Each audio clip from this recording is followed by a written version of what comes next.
Welcome to Living 4D with Paul Chek. Today's guest is International Ambassador of Water, Isabel Friend.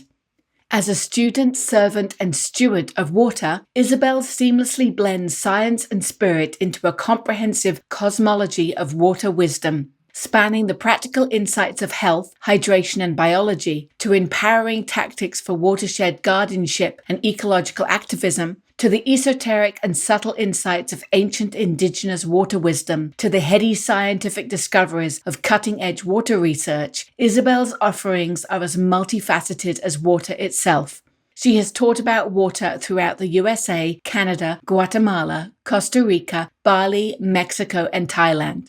Isabel is deeply devoted to helping you embody the empowerment that is inherent in being a body of water, living on a body of water. Because water is life and life is sacred. If you enjoyed today's episode, please consider leaving us a 5-star rating and a warm review on the podcast platform of your choice. Your opinions matter, and your ratings help us to grow and help more people to be healthy, find freedom of body and mind, and to live their dreams. A big thank you to our sponsors, Bioptimizers, Paleo Valley, Organifi, and our newest sponsors, Ned and Wild Pastures. Their support is essential in producing this podcast, and we hope you will show your support by visiting them online and trying all the amazing products they produce. And now over to Paul and Isabel as they talk about the secrets of water. Hello, everybody. Welcome to Living 4D with Paul Chek. Today, we're going to talk about the secrets of water with Isabel Friend, who is an amazing woman that I was turned on to by my buddy Steve Panico, and he went and studied water with her and his girlfriend Marina for a week in Mexico, and he brought his manual back and showed it to me and showed me some of the other things Isabel had written, and it was clear to me she really knows what's going on. So I reached out to her because I wanted to have a chance for you guys to hear what's in Isabel's mind and heart and soul with regard to water. And I can assure you're in for a very interesting ride. So Isabel, welcome to Living 4D. I'm excited to share you. Thanks so much, Paul. I'm really excited to be here with you. Thanks for bringing me on.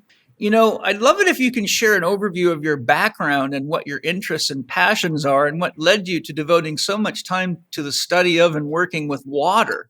Yeah, gladly. So my water journey kind of started in 2009 when I was living in Brooklyn, and I was a nutritionist at the time. I was studying nutrigenomics specifically, which is the study of how different kinds of food affect our gene expression.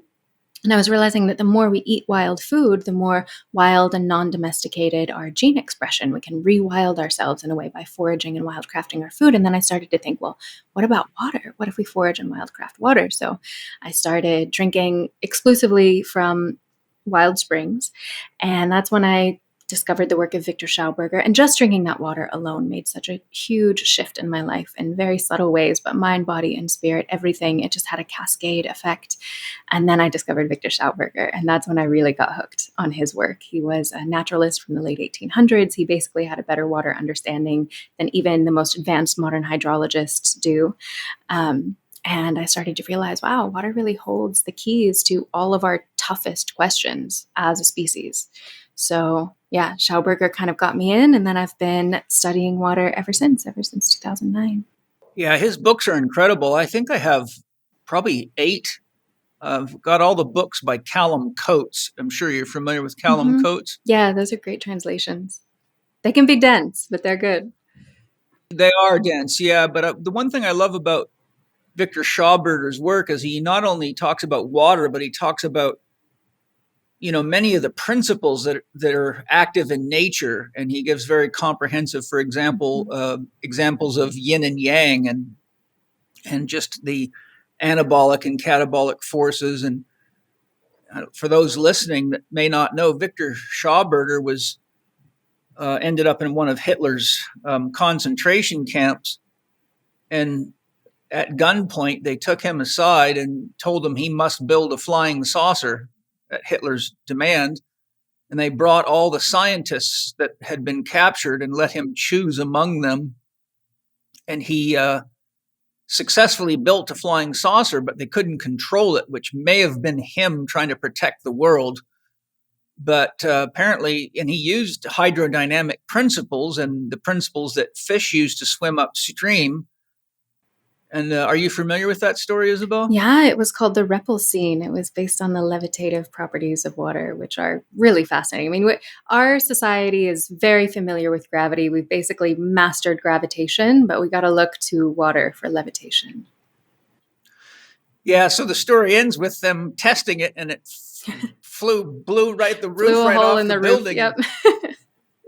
I think he said it went like 1,500 feet up in the air, and then they lost control of it, and that was the end of I've heard their it's flying still saucer flying experiment. around somewhere in the atmosphere. You can catch a glimpse of it over Austria every now and then. That's so funny. I didn't know that part of the story. And legend has it that some people have tried to replicate what he did and make their own repulsines out of like a washing machine or a dryer. And then their washing machine escaped and started flying. Truth is Well, stranger at least than we fiction. at least we know that we do have access to free energy. Yeah. We just have to figure out how to control it. But when I read the story, my deepest intuition was that Viktor Schauberger purposely set it up that way so that Hitler couldn't use that to do the same thing he was already doing to Viktor Schauberger. So yeah, and his story actually gets even more tragic from there. I'm sure he was brought over to the States after the war, and the US basically blackmailed him for all of his knowledge, all of his research, all of his patents, all of his information. They took all of his materials, which is heartbreaking because it means that we don't have access to most of his writings now. And then they sent him back to Austria, and everyone who knew him said that at that point, after that, he was just a shell of a man. He was absolutely, his soul had been stolen from him. They said that the Americans stole his soul, and he died very shortly thereafter. Yeah, it's sort of the same story as Tesla in many ways, and many, many others. I've got a book in my library by, I think it's Dan Haley, called The Politics of Healing, and it documents 12 or more doctors and therapists that came up for cures with cancer and various other things. And all of them mysteriously were found dead with a suicide note. And in every single case, their family said there's no possible way that this person committed suicide. They were way too in love with their work, their life, and were passionate about things. So that the United States government has got a long history of doing what it's doing in mass right now. Yeah, for sure. And especially in water censorship and water suppression as well, because water really holds the keys to free energy, to levitation, to prosperity, to creating, abundant food forests out of deserts, to all kinds of things that would really free humanity from the chains that we're in. And, for example, Stanley Meyer, I don't know if you're familiar with him. No. He invented a car that could run 100 miles on a single gallon of water. And you could use any kind of water for this. You could just take straight lake water. With 1 gallon, you could run the car for 100 miles. And they tried to get his patents, and he refused to sell right around the same time. And I think it's really interesting that throughout history, you see again and again that like similar things will pop up around the world right around the same time. Like the collective consciousness is just kind of ready for this kind of thing. There was also a Japanese company that developed very similar patents for an engine, but they did sell out to big oil and sold their patents, but Stanley Myers refused. And his last words were he was in a restaurant. He took a sip of cranberry juice, and then he stood up, clutched his throat, and said, "I've been poisoned," and keeled over dead. On that note, that's sad, but it doesn't surprise me at all, unfortunately. Not long ago, actually within the last several months, maybe a year, I don't know if you remember this, there was a guy, and they talked about this on InfoWars, Alex Jones' InfoWars. It was a black man who got shot in like a corner store, like a 7-Eleven or something like that, and killed. And it turned out that they were, trying to make some story around him, being a robber or some crazy thing. I don't remember the exact details. But on further investigation, it turns out that this guy was a genius inventor, and he also had invented a technique for running automobiles on water and had converted his own car to run on water, and it would do the same thing, get like over 100 miles to the gallon. And he was a very, very skilled inventor, and a lot of people knew who he was. And so the people that investigated it tied this to the fact that the government did not want his technologies getting out, but they framed him as though he was some kind of hoodlum robbing a store. And it turned out to be that it was FBI agents that staged the whole damn thing. So, the sort of odd introduction to this whole discussion is that water holds a lot of secrets. Yes. And the people that also understand those secrets are often in great danger due to the Rockefellers and that brotherhood that want to keep a lid on anything that'll set people free and give them an ability to free themselves from the matrix of total control, which we're all very steeped in right now. Yes, it can be dangerous. And the more of us start looking into water wisdom and really equipping ourselves and empowering ourselves to understand the incredible power inherent in being a body of water, living on a body of water, when water itself has direct access to the infinite intelligence and energy of the universe, the less dangerous it becomes. This is our birthright. This is every single one of our responsibilities as a body of water. This is our human responsibility, is to be a student and a steward and a servant and a caretaker of water. And we need to learn how to do that in a really effective way. And I think that if we hope to have a future on this planet of life and thriving ecosystems, we have to center the source of life itself. We have to center water in all of our discussions, whether they're discussions of energy or medicine or agriculture or climate, you name it. Water has the keys to all of those. Yeah, I live in Northeast San Diego, and it's a pretty dry region, as you know, and in the summertime it can get pretty dry and kind of almost desert looking. But if it rains real good one time and you wake up the next morning, the whole place just turns green and explodes with life, So being in a place like this, I'm constantly reminded of how powerful water is. And when we started watering our plants with our own well water, which is 1,000-foot deep well in solid rock, the first thing is that the water, when I first tasted it, blew my mind because it had a sweetness to it. And our gardener and handyman who's worked here on this property for 20 years and comes from Mexico, when he tasted it with me, he goes, Paul, he says, this is what we call sweet water in Mexico. This is the best stuff. It's the best. And so what I'm leading to here, though, we started watering Angie's. We have orchards at Angie and Penny, mostly Angie plants, but I think we've got 120 something trees.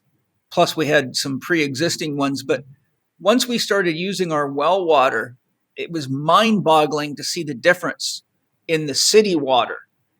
And Freddie came to me and Angie one day and he said, I've never seen trees grow this fast in my entire life. He says, whatever's in that water, these trees love it.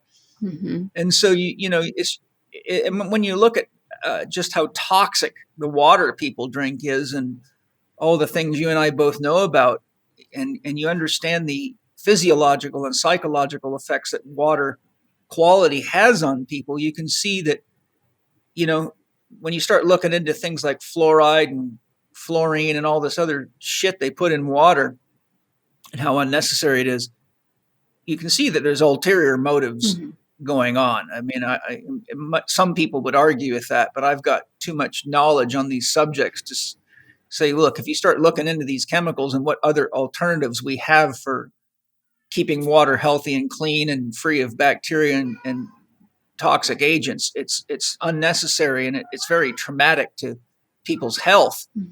Isabel, I know that with all your knowledge on water, you can probably tell us what the 3 or 4 most important things you think everybody should know about water are. So I'd like to sort of dive into our kind of exploration of water there. And I did this on purpose because not everybody listens to long podcasts all the way through. So I wanted to make sure that if they only made it for a few minutes, that they got hit with the most important 3 or 4 things to think about and know about. So I'll turn it over to you. Yeah, that's a good call. Well, it's really tough to narrow them down because, like I said, I've been studying water for 14 years. I still learn something new every day. She's endlessly fascinating. But if I had to pick just three things, I would say the most important definitely is that water is a conscious living being, or that she has the capacity to be highly conscious, highly intelligent. Most of the water that people encounter is actually dormant, though. So people don't have this experience of water as being highly conscious, a conscious living being. And just like any other living being, water can be healthy or sick. Just like every other living being, water has a life cycle. Water can be young or old. Water can be mature or immature. Water can be awake or asleep. And the water that most people drink is sick, immature, comatose water. But as a living being itself, in fact, as the body of life, as the incarnation of life itself, the quality of the life force energy of the water that you drink correlates directly to your own life force energy as a human body of water.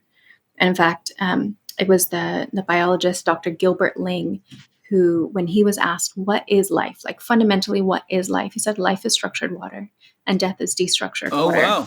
So understanding water as a living being, as the vessel of life, and really cultivating a relationship with water is the key to vitality, to unlocking your own life force energy, your prana, your mana, your chi, not only personally, but also in our watersheds, in our ecosystems, in our communities, and as you discovered in your garden as well. And then I think the second thing that would be really important to know is that if you're listening to this podcast, you're dehydrated. Like, if you are breathing right now, you are dehydrated. If you are a modern human living a even remotely modern lifestyle on this planet, you're dehydrated. Pretty much everyone is. So the most conservative estimates say that 75% of the population is dehydrated. But when you talk to clinicians who are actually directly testing hydration with their clients, they say it's more like 100%, that they never see a single person, whether that person feels ill or well when they come into the office, who is perfectly hydrated. And this is because our modern lifestyles are constantly drying us out, right? We live in a desert without even realizing it. And this is really important because, you know, most people I'm sure have heard that you're 70% water, and that's true by volume. But molecularly speaking, if you were to count all of the molecules in your body, you're 99.92% water, roughly 99.89 to 99.95. So basically, for every 1,000 molecules in your body, 999 and a half of them are water. So it's not just that your body uses water, your body is water. And it's that hydration that is what conducts your prana, your mana, your chi. In fact, the test that we use to measure hydration measures the amount of voltage, the amount of chi at your cell membranes. It's a 1-to-1 ratio. They're the same measurement. How much chi you have is how much hydration you have, period. Because it's that hydroelectricity that draws the water across the cell membranes. I think Dr. Zach Bush said it really well. He said, you know, just like you plug a computer into an electrical grid, your body also has a plug. And through its water molecules, you can access infinite free energy. So when you're well hydrated, when you're well plugged in, you literally have access to all of the energy of the universe. And this isn't just physical vitality, it's also spiritual energy. He also said, you know, you can't have a spiritual experience without water. You can't have a spiritual awareness of your identity if you're dehydrated. And we see that in so many scriptures around the world, right? Christ is considered to be the living waters. He said, you know, connect with divine consciousness. I'll open living waters on the inside of you. It's in so many religions. But I think the main takeaway here for point number 2 is that you're dehydrated, but just drinking more water will not necessarily hydrate you. If just drinking more water could hydrate you, then we would all be hydrated, right? But it's a lot more nuanced than that. And it involves a lifestyle shift. It's not only the quality of water you drink, making sure that the water you drink is actually living and vibrant and vital and alive. It's also really cultivating the state of your internal bio waters, and the lifestyle shift away from drying influences. Yeah, before you go to the third one, I just wanted to share, you must be familiar with the book, Your Body's Many Cries for Water by Dr. Batman Gillich. Yeah, I love him. Is that how you say it? I've never known how to pronounce it. Neither does anyone else I know. It's a tricky one. Is it Gillich? We just call him Dr. Batman. Yeah, we yes, yeah, we have a tendency to call him that too, or Dr. B. But yeah, he said 90%. But I wanted to ask you: are you familiar with the pinch test for testing for hydration? Mm-hmm. Yeah. Yes. So for the listeners, I'll tell you how to do it. If you just take the back of your hand, so the top of your hand, not the bottom where the back of your hand, and you just pinch the skin like as much as you can pinch, and then let it go. The longer it takes to snap back, the more dehydrated you are. I've had patients that it took 3 seconds for the skin to flatten out, which is pretty shocking. It should really just release almost like a rubber band, Mm-hmm. kind of, not quite so snappy, but just pop back into place. And I'm pretty good right now. In the morning time, I drink a lot of water. So it's usually the afternoon after about a number of vaporized bags that I dry myself out. But I've gotten to the point through just testing and being aware that I think the first place I notice dehydration coming on is my cognitive performance. Mm-hmm. Where do you notice the dehydration setting in? Yeah, definitely. If I feel myself starting to get a little tired, like a little droop in the afternoon, or I have trouble focusing or trouble concentrating, or I notice that things just kind of bug me a little bit more, like I get more easily annoyed by things. There's just less flow, less things don't roll off my back quite as easily. It just everything needs a little bit more lubrication in the mental and emotional and yeah, intellectual systems.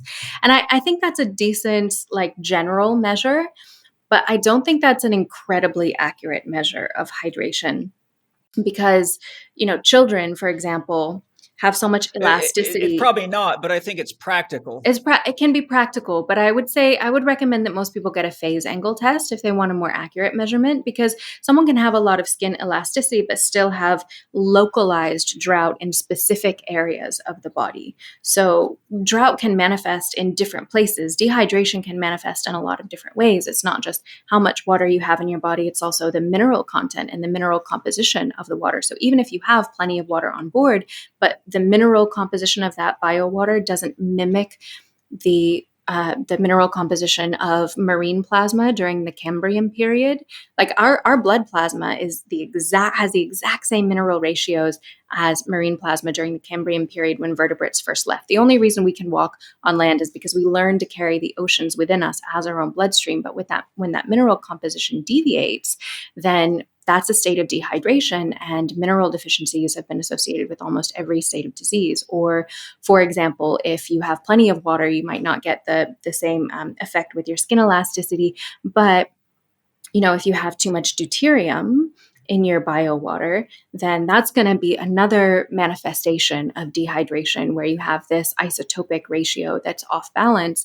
And so you're going to start getting, molecular crowding, and there's going to be less structurization of your intracellular fluid. So even though you technically have plenty of water, volumetrically speaking, it's not expressing in a healthy way, and therefore you can still be in a state of dehydration. Or if your bio water is destructured for various reasons, or if you just have an inability for your bio water to transition between the different hydrological cycles of the body. So like if your blood isn't transitioning very well from blood to lymph, or from blood to cerebral spinal fluid and back again, you need this continuous flow in your hydrology. And then if you don't have that, that can be another manifestation of dehydration. So there are like 4 or 5 different ways that you can be hydrated that are not just how much water you have on board. Like edema would be a good example of that. For example, if all of the water is pooling in the ankles, then you've got plenty of water, but it's just not where it needs to be. Yeah, aching joints is also Mm-hmm. another one. A lot of what people think is arthritis and end up getting treated for as osteoarthritis turns out to be, in many cases, dehydration, because I've tested this with countless patients over the years. And I've had the phase angle test on me. I'm trying to remember the name of the machine Angie uses. Angie, my second wife, she uses, God, I can't remember the name, but it's a comprehensive system that's been around for a while, but it does test a lot of stuff on you. And it was kind of funny. She first tested me when I was 54, and it'll tell you what your cellular age is based on the phase angle of the water and the permeability of the cell wall. And I tested out to be 10 years old. Nice. She looked at me and she's like, I don't know how this is happening. She had to test me again. Like, is this and a she's malfunction? like, well, it's amazing. Well, that's when I told her, I said, that's when I explained her how I charge my water and where I get my water from. And I then built her a water charger in her then yard. But that was when we first got together, but she lives with us now and it has been for over 10 years. So we're all drinking super quality charged water. I'm sure most of you are aware, even though you may not like the taste of organs, that organ meats are extremely important and good for you. And I've got great news for you. Paleo Valley makes an amazing grass-fed organ complex that's unique and better than anything I've ever found out there. So much better, I wanted you to hear right from Autumn Smith, its creator, exactly what you're going to get from their grass-fed organ complex. Autumn, get us informed on why we should be using your amazing organ complex. Okay, well, like you said, organ meats are nature's multivitamins. And when we use them, we feel this energy and this stamina. And most people don't like the flavor. So what we did was we took grass-fed and finished organs like liver and heart and kidney, and we just put them into capsules so that you can get all the benefits, the beautiful benefits of organ meats without actually having to taste them, without liver burps, of course. And they're just freeze-dried. So again, they're not processed heavily in any way whatsoever, and they are sourced from American farmers using regenerative agricultural practices. And I sincerely hope you love it. Save 15% on your Paleo Valley organ complex by going to paleovalley.com/CHEK15. That's PALEO valley.com/CHEK15. No promo code is required. The other thought that I wanted to throw in before we get to your next point is that I've tested a tremendous number of people drinking reverse osmosis water. And no matter how much they drink, they always have severe symptoms of dehydration. And the water, when I test the pH on it, is almost always very acidic. So that's one of the other tips I'll throw in since we're talking about it. Reverse osmosis filtration can actually, if you don't keep the filtration system up to service, they have a high incidence of getting parasite infections. I've had a lot of people get parasite infections from their reverse osmosis water filters. And, drinking acidic, overly filtered water like that is not a very healthy thing at all. But a lot of people have been convinced to believe that these reverse osmosis filtration systems are the best systems out there. Yeah, that seems to be the common perspective, but unfortunately, it just does not hold up at all to biology. It's what hydrologists call an aggressive solvent, which means it will actually leach minerals from you over the long term. So even though you're drinking water, it can dehydrate you in the long term. It's been linked to things like diuresis and heart disease, and it's what Viktor Schauberger calls an immature water. So basically, an immature water lacks structure. It lacks any of the maturing influences of energetic signatures and frequencies that inform the water, that educate the water, and kind of give it a well-rounded profile, right? You want your water to be a whole, well-rounded being because it is a living being. It should contain, a full spectrum of light frequencies and sound frequencies and minerals and electrolytes and structure and all of that. Schauberger described immature water as being like a baby. It reaches out and grasps anything in its environment because it's trying to learn. It's trying to fill itself up. It's hungry. Babies are needy. And so until water becomes mature, it doesn't have anything to give back. If you're drinking mature water, it's full of vibratory information and, electrical and light frequencies and all this. And it has so much to give. It has so much to share with your biology, but immature water just takes. I created an acronym based on that concept alone. I don't think I ever shared that with you, but I think you might find it interesting. The acronym I created is ECHO, ECHO, and it stands for the things that need to be present in water for it to be vital and healthy. So it has to have the right energy profile, has to have the right chemical profile, and it has to have the right organisms in order to effectively hydrate you and nourish you. So energy, chemistry, hydration, and organisms. And it turns out that acronym is exactly what has to be present in any natural environment for it to be healthy. Mm-hmm. If the energy is disruptive, such as 5G and any form of electromagnetic pollution or any other number of sources of energy that can be toxic, if the chemical profile is disrupted, such as pesticides, herbicides, fungicides, rodenticides, industrial chemicals, if the organisms are thrown out of balance because the previous ones that I just mentioned are out of balance, or they're being poisoned, and then you have things like we have now all over the world with fish and creatures having problems with sex organs going into malfunction and all sorts of biological distortions and things that are showing clear signs that we're entirely poisoning the planet. So that the point being is the acronym is to make the point of not only what has to be in water, but that whatever we do to our environment echoes back at us. Mm-hmm. So if we improve the environment, like I did with the well and the water charger, all of a sudden everything gets beautiful and green. But if we just damage the water, then things stop growing and start getting diseases. So just a tip for those of you listening, remember that healthy water has to have the right E, energy, C, chemistry to hydrate you. It has to also have the right organisms in it. And, most people don't realize if you look at water under a microscope, it's pretty alive and there's a lot in there, a lot of living things in there, So, people get afraid of that stuff, but they forget that those things are very, very important. And one of the things that I'll share that was brought up, I believe it was Royal Lee, made this point, and I've got the collected papers of Royal Lee, the founder of Standard Process Laboratories. And he said one of the most important things is to drink water from natural sources in your environment because it gives you a homeopathic dose of all the pathogens that are in the environment so that your immune system could develop antibodies to it so that your body can then protect itself. But if you keep bringing in water from external sources, your body can't read the environment. So then when you get a parasite, even at a low level, it'll infect you before you can develop antibodies against it. So those are just a couple of things I wanted to throw on the table. Sorry for interjecting, but if you have anything to add or you want to go to your next point, please feel free.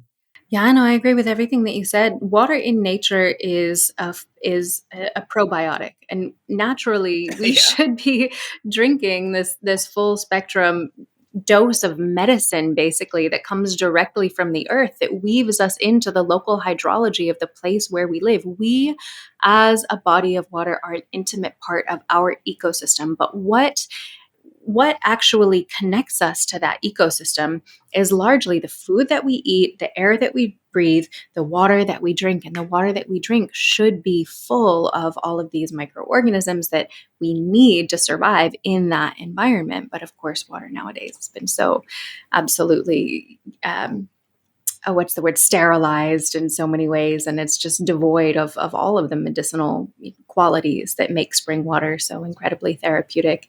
And I love what you were sharing before, that what we do to water becomes our fate.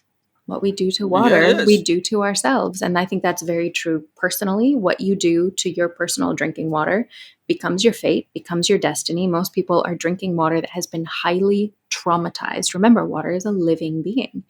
And it has been through pipes and taps and pumps and plants and chemical additives. And it's been sitting stagnant. It's been imprisoned in bottles, all of these things. The water that most people drink is highly traumatized. And so is the collective psyche on a grand scale. And then also what we do to water collectively becomes humanity's fate. In fact, Viktor Schauberger actually predicted this over 100 years ago. He said, based on what he could see that people were doing to waters in the environment at that point in time, over 100 years ago, he predicted that over time, humanity would become less intelligent and less emotionally mature. And we can see that as a direct result. He also predicted all of the climatological changes that we're now seeing. He predicted them as a result of the hydrological shifts. But I think if I were to, so I think that actually that kind of segues into the third point, because I think the third point is that water holds all of the keys to all of humanity's toughest questions. It is the source of life, and we have to turn to the source for answers. We have to get over this hubris of thinking that we know it all or we could figure it all out. Babe, it's been figured out. Nature figured it out. Water is the original wisdom. The wisdom doesn't come from artificial intelligence. It comes from original intelligence. And water is nature's original intelligence.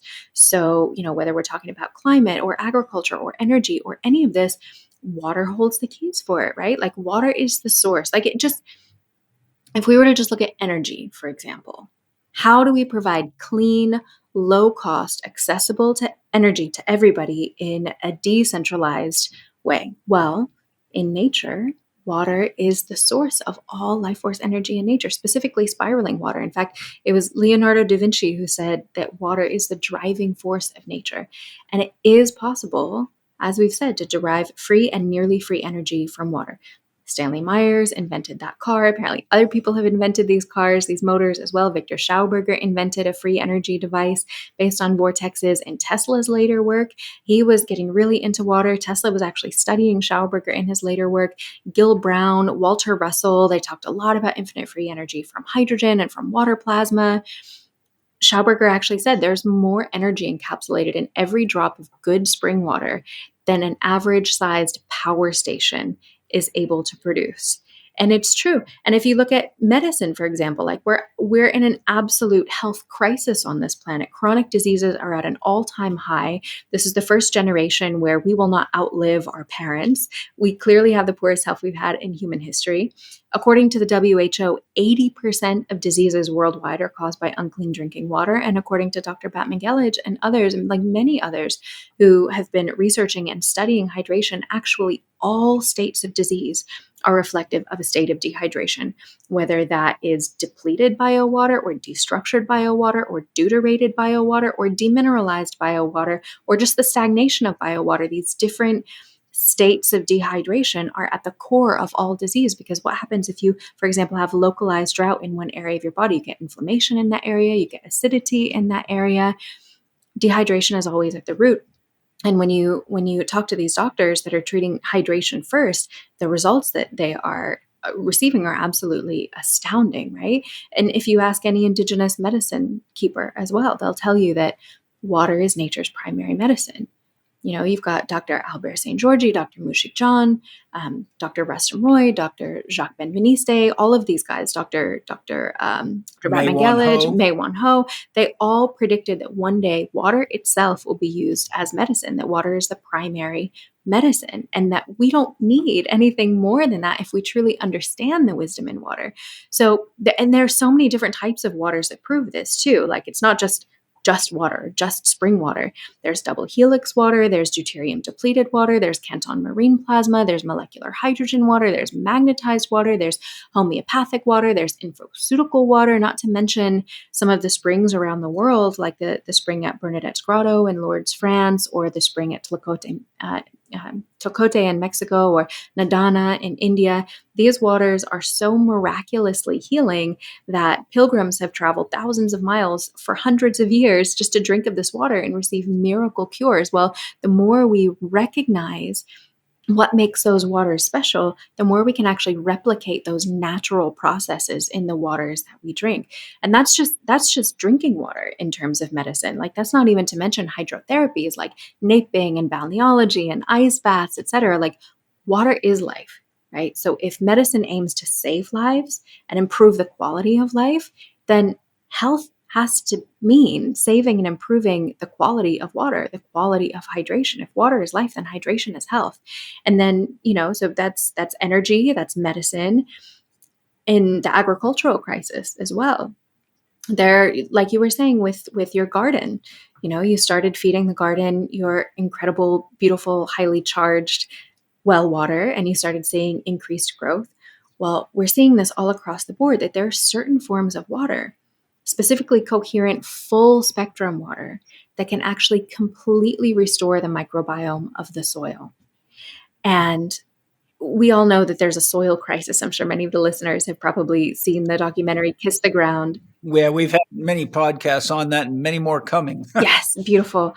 Well, he's not a doctor, sorry, Dolph Zantiga and his team, the Ana Lema team, has been showing that if you water crops with water that has the full spectrum of light frequencies within it, and it's perfectly coherent, you can actually restore the microbiome of the soil, even if there is measurably zero microbiota presence. Even if there's no measurable microbiotic activity whatsoever, it's almost like it is just generating de novo life forms from scratch. And that's just scratching the surface. When it comes to agriculture, there's so much here. I actually want to create a whole course just on agriculture. But we're also finding that if you expose water to specific light frequencies, like specific colors, and I'm talking very, very, very specific colors, so like not just green, but like a specific frequency of green, like you can completely cut out the need for fertilizers of different kinds. Like if you want more calcium in the soil, you can expose the water to orange light. If you want more magnesium, you expose the water to yellow light. If you want more hydrogen, it's red. More iron is yellow. If you want more nitrogen, you expose the water to the color green. If you want more oxygen, you expose the water to the color blue, and just on and on. So, these are just a few examples, but again, we could remove the need for fertilizers and for pesticides while at the same time increasing crop yields, increasing nutrient density. If you water crops with structured water, it increases the biophoton radiation by 600%. It cuts down on the amount of water that you use by 30 to 50%. It prolongs the fruiting season of a plant. It shifts the crop senescence just by shifting the water alone, right? Because the food that we're growing, they're bodies of water just like we're bodies of water. They need good, high quality hydration just like we do. And it just goes on and on, like the climate crisis. I know this is a very controversial topic, but according to climatologists like Dr. Walter Genet, I have incredible respect for his work, and several others kind of in the same vein. The climate shift is not due to carbon. That doesn't even make sense. The climate is shifting due to the No, it depletion of the doesn't. I've studied it hydrological cycle. myself. No, it doesn't make any sense. Carbon only mediates 5% of energy transfer in the atmosphere, only 5%. The remaining 95% of energy transfer in the atmosphere is governed by water. So, just like in your body, like our bodies are smaller holographic projections of the Earth's larger wholeness. What is true for our bodies is true for the Earth. When you're dehydrated, you become inflamed in that area that has localized drought. And then there's heat, and then there's acidity. And the same is true of the earth, where there's drought due to poor water management practices and due to water privatization. And those are the causes: poor water management practices and water privatization. The earth warms up in those areas. It gets inflammation in those areas. And the amount of land that has been stricken by serious drought just in the past 50 years has more than doubled. And the media is all about carbon, carbon, carbon, but this isn't due to climate change. These regions are not stricken by drought because their climate is changing. It's because of the mismanagement of water. They've depleted the hydrological cycle in those areas. And so there's nothing to cool the atmosphere in those areas, and the soil is just is flying off in the wind. So if we actually steward our watersheds like responsible water keepers, like the responsible water keepers that we should be as bodies of water, we can actually restore even the driest deserts back to lush food forests and bring back balance to the weather patterns in those areas. There are people who are doing this. There's incredible stories. There's I forget his name, but he's called the Waterman of India, and he's basically taken arid landscapes and restored just vibrant ecosystems to them. And Rajendra, his name is Rajendra. I forget his second name. But anyways, for anyone who's interested in learning actually how to do that, how to restore land, and even no matter how dry it is, how to bring the water back and make it a safe haven for water, there's an incredible organization called Water Stories. It's waterstories.com, and they teach a course called the Core Course. For any land stewards, I think this is absolutely crucial for making your land really a haven that can not only attract water, but also seep water down into the aquifer and also effectively clean water. And I think their next round of the core course starts in the fall, you can use the code Water is Life for a few $100s off of that course. But they're Wow. absolutely impeccable in what they do. They're masters of it. So I would say that's my very long-winded way of saying that these are, that's a third thing. I love it. I don't want you to hold back. I had Rob Wolf on my podcast just recently, and he actually went and visited a farmer in Mexico, a rancher. And this guy's very famous for taking desert. And within a few years, he turns it into these lush areas where people thought nothing would ever grow. They literally deemed the soil completely dead. Rob Wolf describes in the podcast how they were driving for hours to get to this, I don't know how many thousands of acres. He's a cattle rancher. But Rob was talking about how he's driving along and then just desert. And all of a sudden in the distance, you see this just whole oasis of green grasses and life growing. And you get to his property where he's basically done it largely through regenerative agriculture with cattle and, various other approaches. But the point being is, yes, we really can regenerate the soils. And in my books, one of my books in my library, I have a book on soil science and farming. And it states in there that the average farming family in the United States destroys 7,000 of acres of land in the family's life. So when you look at like generational farmers, he shows due to not knowing how to farm properly, they literally desertify 7,000 acres of land. And, I think now that we have people like you coming on board and bringing the wisdom to the world of how these things can be done and teaching courses and stuff, I think people are saying, now I've got to get involved now because, I got kids. And so there's a lot of people that are actually looking for people like you to learn from, which is one of the reasons I wanted to share you on the podcast, because a lot of young people that are intelligent and holistically oriented listen to my podcast.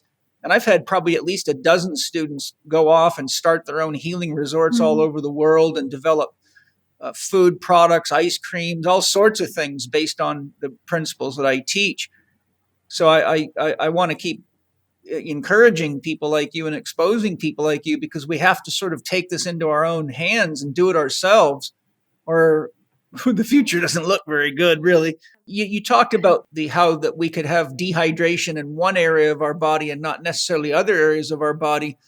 And for a lot of people listening, that might be confusing. But the thing is, whenever I see that, it's almost always in sedentary people that sit all day, don't exercise, don't move their body.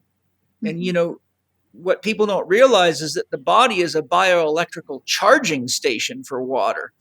So by having good breathing practices and good movement practices, you're basically doing to water what nature does to water within your body. But if you don't take good care of your movement practices, then your water will stagnate. So you get people, for example, their lower abdomen becomes very stagnant, and you get constipation and you get all sorts of negative changes.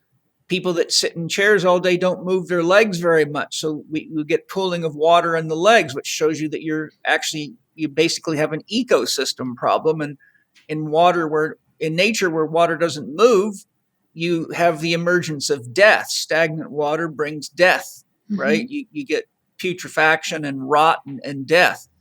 And so I just wanted to throw it in there for the listeners that one of the things that's very, very important is breathing properly and moving your body regularly and listening to your body, because it'll tell you if you just listen to it. Hi. Did you know that there are numerous studies using specialized dyes and radiolucent markers showing that when we eat a specific organ or gland from an animal, it ends up going directly to the same organ or gland in our body? This deep wisdom has been known long before science validated it, and people like Saint Hildegard of Bingen all the way back in the 1100s wrote a diet book showing what specific meats would help heal ailments in the body. Frances Marion Pottenger, author of the famous Pottenger's cat study, used radiolucent markers and found that when we eat the adrenal glands of an animal, the molecules of adrenal tissue go right to our own adrenal glands. The body is very efficient and won't try to reinvent the wheel, so to speak. This is also true of collagen. About 15 years ago, while performing stunt lifting, I had a man fall from above right onto my head, blowing out 2 of my discs completely, tearing spinal ligaments and leaving me with spinal cord and nerve root compression. Any surgeon would have immediately wanted to fuse these joints and put metal in my neck, but I chose to rehabilitate myself, and one of the key dietary ingredients I used was collagen powder. This feeds the body the exact molecules it needs to repair the damaged collagen in my neck, and I'm still going strong. Joint degeneration is not only very common among athletes, but among workers and people of all ages today, and regularly consuming Organifi's collagen supplement may save you from a lot of pain, doctor's visits, and surgery. Give your body the resources it needs and let it do its magic. Organifi collagen uses only real food ingredients. It contains hydrolyzed bovine hide collagen peptides. This protein form is derived from pasture-raised cows. It is associated with pain relief from aches and pains in joints, radiant skin health, and even bone loss prevention. Eggshell membrane collagen. Taken from the thin layer between the egg and the shell, it is collagen-rich, and this may be beneficial for strong joint health. Hydrolyzed fish collagen peptides derived from wild-caught fish. This is a particularly useful collagen source because of its small particle size, making it easily digestible and absorbable. Chicken bone broth protein concentrate. This source provides the collagen type found in your gut, joints, and cartilage and helps support greater health both inside and out. Don't wait until you're in so much pain that it hurts to do what you love to do, or you're told you need surgery when you can feed your body Organifi collagen and feel better every day while also enhancing your nutritional profile. To get your Organifi collagen, go to organifi.com/CHEK20. That's Organifi.com/CHEK20. On checkout, use your Living 4D discount code, capital C, capital H, capital E, capital K 20, and get 20% off with your purchase of Organifi collagen. Before I move to the next question, is there anything else you want to share? Yeah, well, I love what you just shared, and I just want to echo that and kind of piggyback off that a little bit. You know, the importance of sovereignty and self-sufficiency, and really taking personal responsibility for the waters that we steward and the watershed that we're a part of.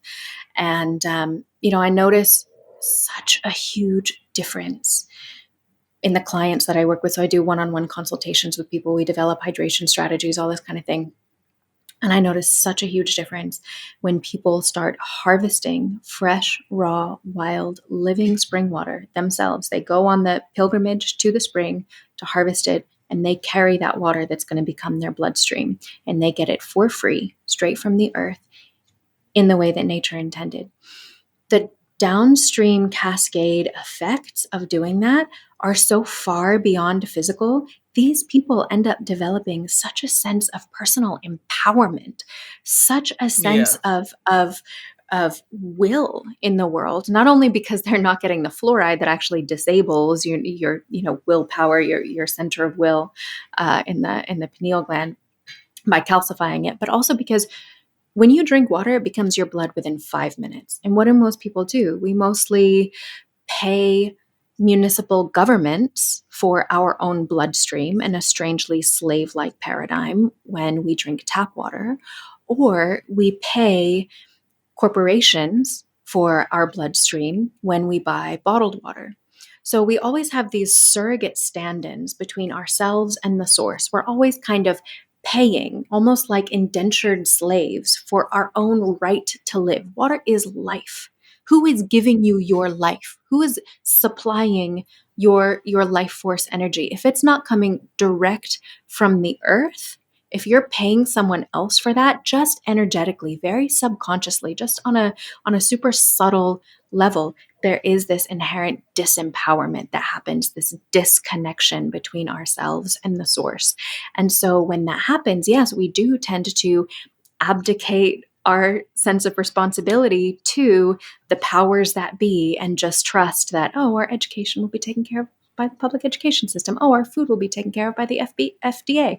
Oh, no, it's time to really, really get clear on your life force energy, where it comes from, and what is the quality of that. And I think the best place to start with that is really with your own bloodstream, your own biowaters, and receiving that transmission directly from nature that actually weaves you into the greater cosmic dance of waters throughout the universe, right? And then the second thing that you mentioned is about stagnation in it. And again, it's just, like water, what we do to water, we do to ourselves. And so the water that we drink directly has an impact on our lifestyle. So if we're drinking water that has been held really stagnant in holding tanks or in bottles, then there's going to be a lot more stagnation in our biowater and a lot more stagnation in our lifestyle. When you start drinking fresh, revived, living water, you start feeling more energy. You want to move more. Exercise is no longer a chore because the water that you're made of, again, 99.92% of the molecules in your body are water. The water that you're made of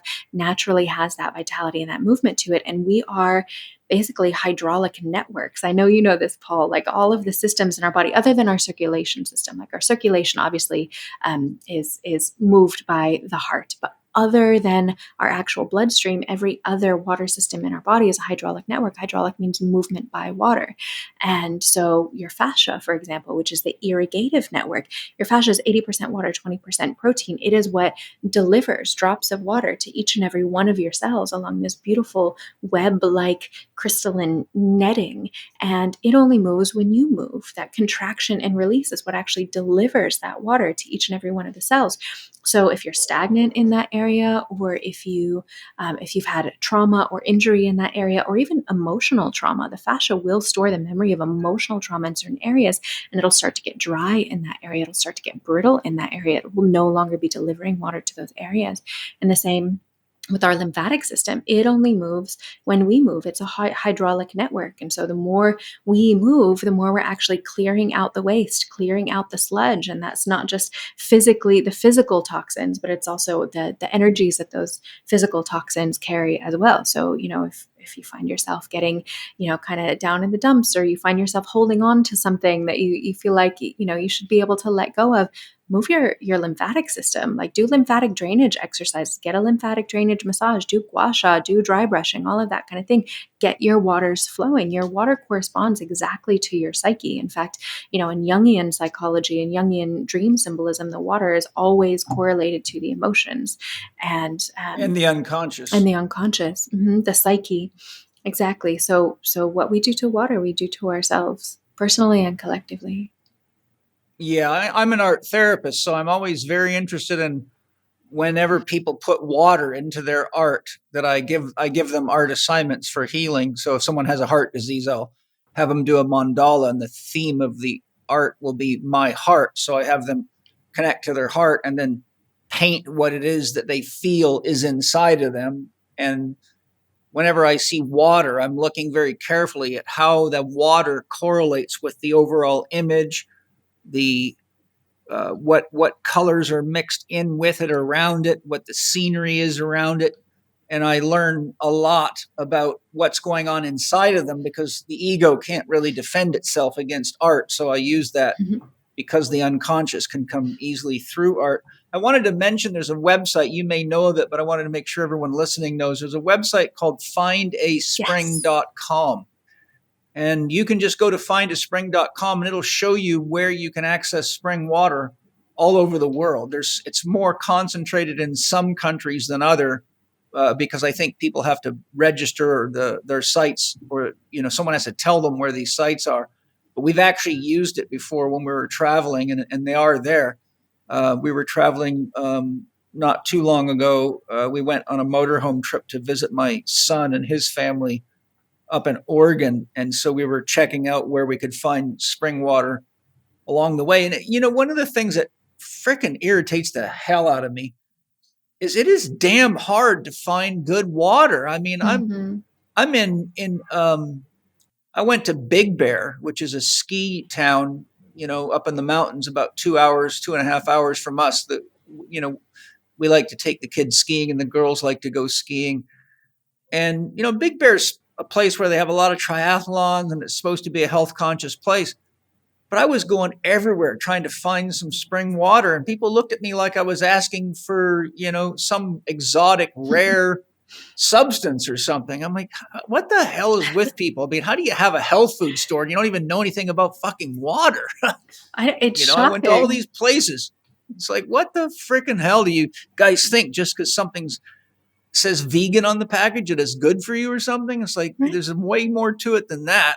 Yeah, people think as long as it's a clear liquid, it must be water. It must be good water, and all water is the same. And it doesn't matter if it's distilled or if it's spring water, if it's this or that. Like it's clear liquid, so that's all you need to drink. No, there's so much nuance to it, and it's so empowering to like really understand that because that's our health. Hydration is health.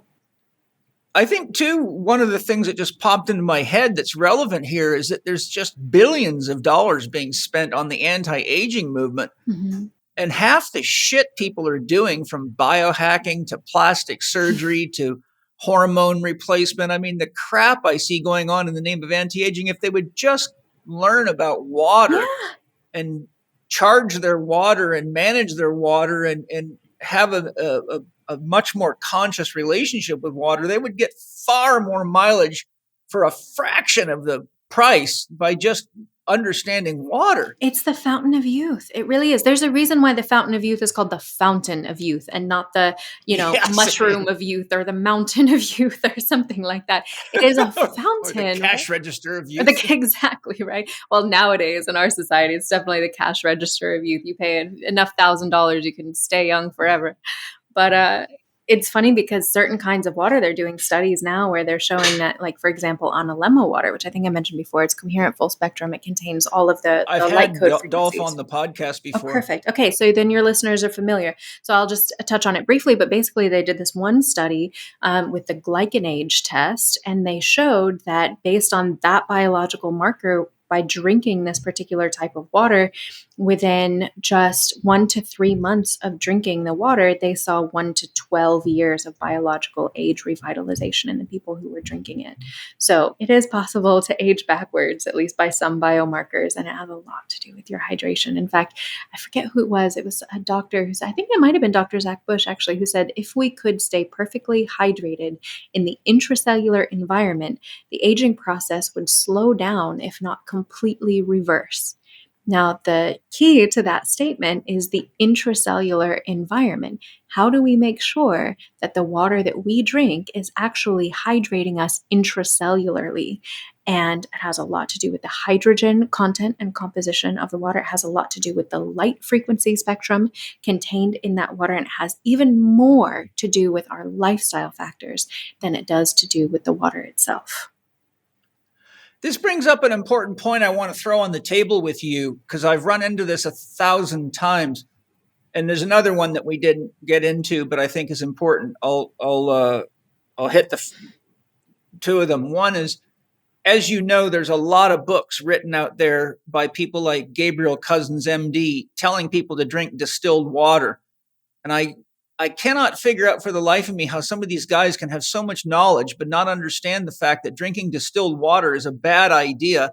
I've probably had, at least in my career, I mean, I've been doing this a long time, so, almost 40 years. January will be 40 years.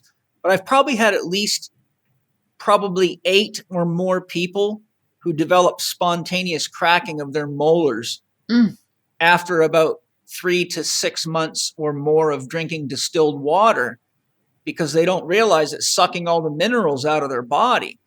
And so I just wanted to throw that on the table for everybody. Have you got any comments on that one before we move on to the next point I wanted to make? Just that I would say the same thing about distilled water that I said about reverse osmosis water, that it's an immature water, it's an aggressive solvent. I mean, basically distillation and reverse osmosis are the exact same process. It's just one is thermal means and one is mechanical means, but they do the same thing to water. They create a very depleted, unstructured water that is not very beneficial to supporting life. I mean, basically we just want to mimic what happens at a spring. We want to mimic nature. And the more that we can recreate what happens at a spring, the more we can actually create healthy water. Now, there is a way to take reverse osmosis water or take distilled water and bring it back to life again. So if that's the only water that you have access to, please don't lose hope. There's absolutely a way to take that and bring it back to spring quality, but it does take a little bit of elbow grease. It takes a little bit of conscientious effort and communion with that water.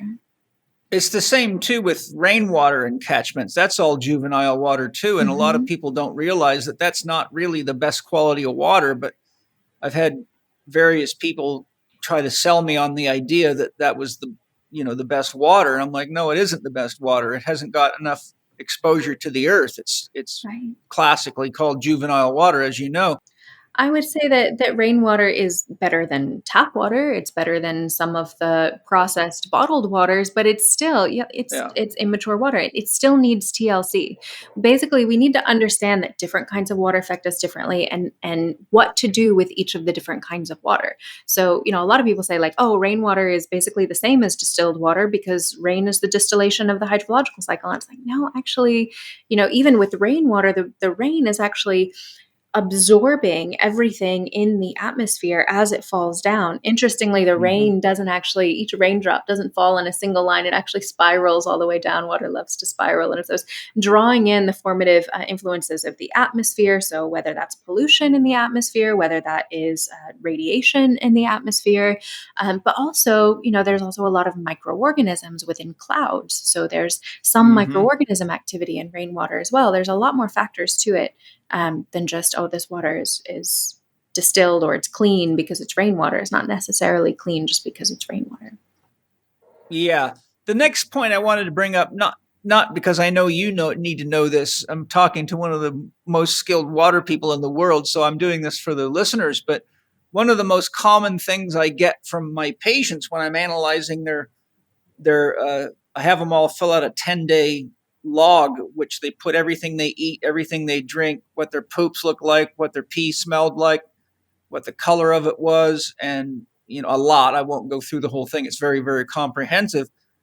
But when I point out to a lot of people that they're not drinking near enough water, they will say, well, look, I drank this much tea and I drank this much this orange juice or whatever. I'm like, that's not water. And so oftentimes they'll sit and argue with me about why it is water. But the rule that I have is if you cannot see through it, it must go through a digestive process. So I don't care if you're drinking a light tea, if there's solute in it, your body handles it like a food, and it is not handled in the body as water. So I just wondered if you had any comments on the importance of distinguishing water from other things that are wet so that people know why it's important not to calculate water volume based on food. Another argument I've gotten from a lot of paleo type people is, oh, you don't need to drink that much water. You're getting it in the food. I'm like, okay, you got to make a distinction there. That's not the same thing. Yeah, I would agree with you completely. And also, our diet does affect our level of hydration in a lot of nuanced ways. Like, our ancestors ate a very, very hydrating diet. The ancestral diet was absolutely hydrating us in a lot of ways, but the modern diet is actively dehydrating us. And so, yes, we need actual real water, high quality spring or spring-like water to drink. But we also need our diets to be supporting our cells to be able to absorb and retain that water. So, one of the things I recommend for a lot of my clients is increasing the amount of high quality fats in their diet, because this actually supports your body's ability to produce endogenous water. So the more you eat high quality fats, the more you're actually producing metabolic water, which is deuterium depleted water that's created inside of your cells.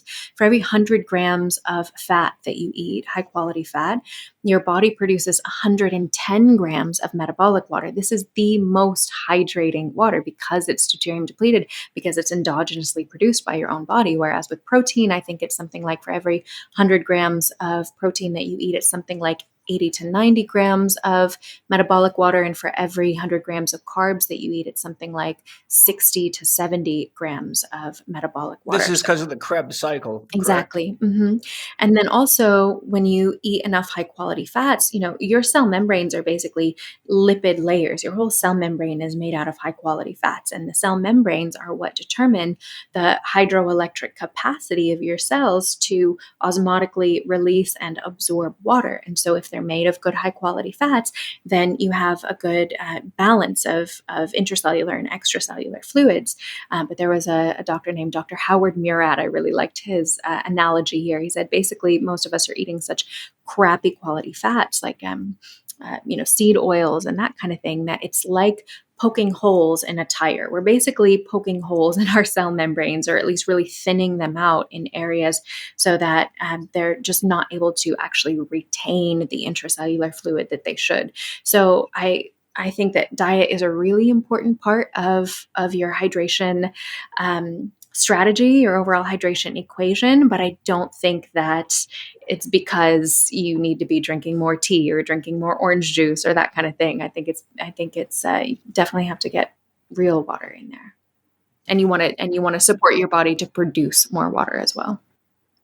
Yeah, the other factor in there that people often don't realize, and I've had this conversation with a lot of vegans and vegetarians over the years, it's shocking to me that with all this vegan and vegetarian drive and the whole myth that they live by, which I don't have any problem with, but the point I'm bringing up here is I've never met a vegan or a vegetarian yet that is eating solely or makes an effort to eat solely organic food. So what they're doing is they're buying all these plants and things that fit their diet model, but they're all coming from commercial farms. And so why I'm bringing that up is because, yes, our ancestors could eat watermelon and get a lot of water. They could eat any number of vegetables, which are mostly water. The problem is that when you're eating those same foods today, you're eating plants that have absorbed very toxic water from chemically farmed and chemically fertilized soils. And so you're actually eating poisonous water. And so this means that you must actually increase the amount of high quality water that you're drinking as a detoxification tool for a toxic body like that. And all these people that are on these health kicks, which I'm all for, of course, but if you don't make a conscious effort to realize, first of all, factually speaking, and I researched this very recently, and the statistics were the same as when I wrote my book, How to Eat, Move, and Be Healthy, and I did the research for that in the year 2000, and I just did it recently, and the statistics were identical. Only 4 to 6% of all the food in the world is not only farmed organically, but eaten. So of all the food on this planet that makes it into someone's body, only 4 to 6% of it is organic, and only 4 to 6% of all the food in all the world that is farmed is organic. That's a death stroke. I mean, that means 96% of what people are consuming is toxic as hell, and it comes from a planet that's been poisoned and is being poisoned. So I think not only do we have to really be conscious of water, but we've got to be conscious about what we're funding with our money, because if we keep feeding these corporations and being these people that claim to be vegans, vegetarians, or whatever the hell they are, and they're putting money in the hands of the very companies that are destroying the planet, then it creates a huge inner conflict in one's own health philosophy. And you can think that you're doing the right thing, but not realize that you're actually contributing to the destruction of the planet, just like everybody else, and the destruction of the very animals you're trying to protect on your vegetarian diet. Mm-hmm. Absolutely.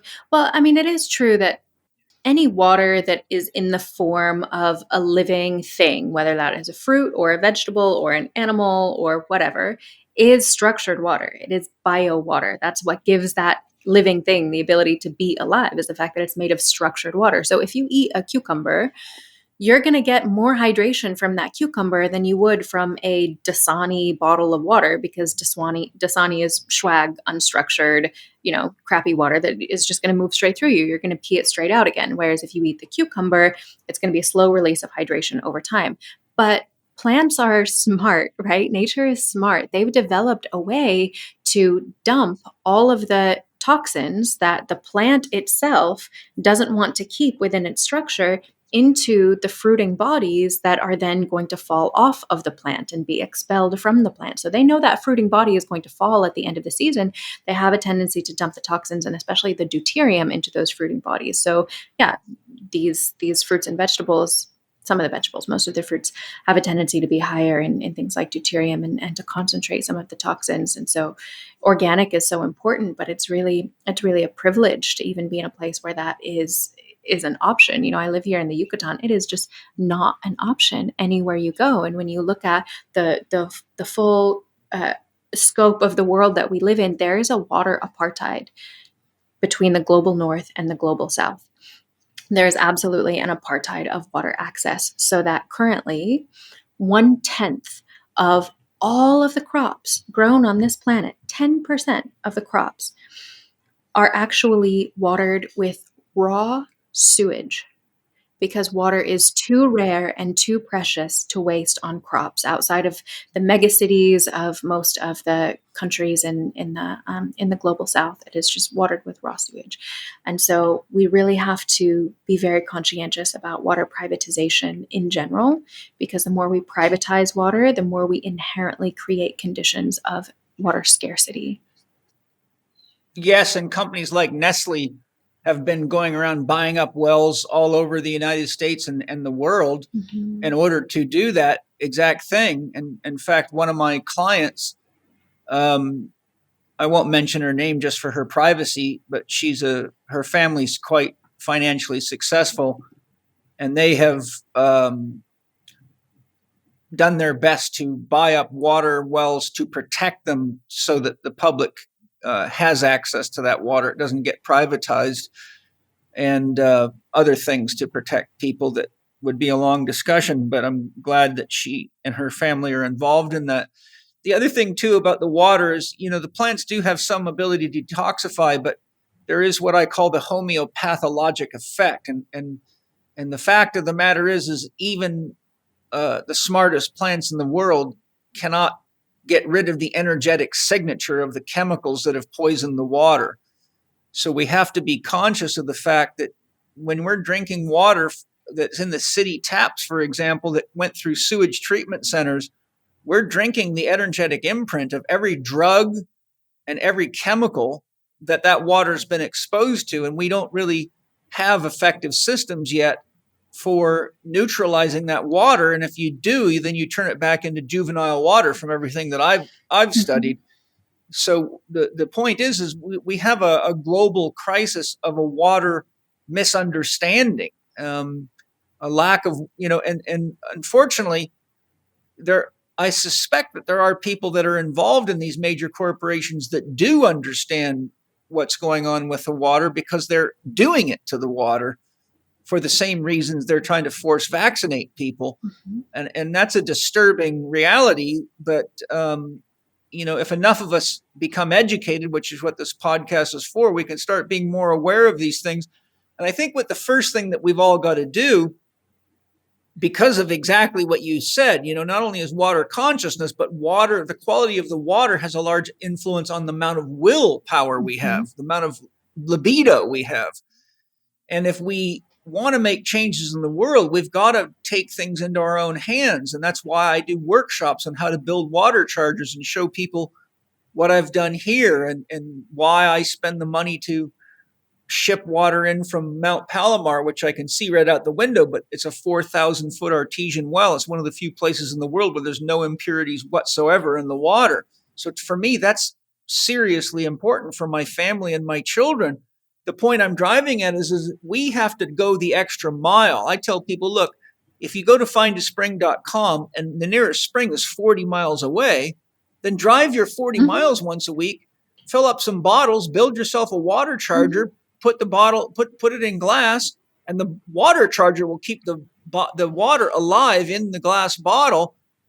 But you got to basically do what you've got to do to vitalize yourself, because we have got to either be the change or we're part of the problem. And I think, people are so busy staring at social media and, doing relatively meaningless things that by the time someone gets cancer and gets all shocked and freaked out and all of a sudden is interested in taking care of themselves, it can be a little bit far down the line. I mean, we've got to stop waiting for death to knock on our door and start reading the handwriting on the wall and be proactive. So the key point I'm trying to make is we have to get ourselves in good enough shape, as Aubrey Marcus would say, to be fit for service, or we're basically in the sixth mass extinction and just being part of it. Absolutely. And to anyone listening who does have a spring maybe 40 miles away, it is worth the pilgrimage. it is so worth the pilgrimage. Who doesn't drive 40 miles or an hour or more just to get to the airport? Right. We're talking about your bloodstream. We're talking about your life force energy. Hello. I hope you're enjoying the podcast. Though most people think the Chek Academy is only for health and medical professionals, we all know just how many people in the world today are struggling to care for their body and look and feel the way they want to. Sadly, body weight challenges, energy challenges, joint aches and pains, digestive and eliminative problems, illnesses, diseases, and mental emotional imbalances continue to rise among the public worldwide.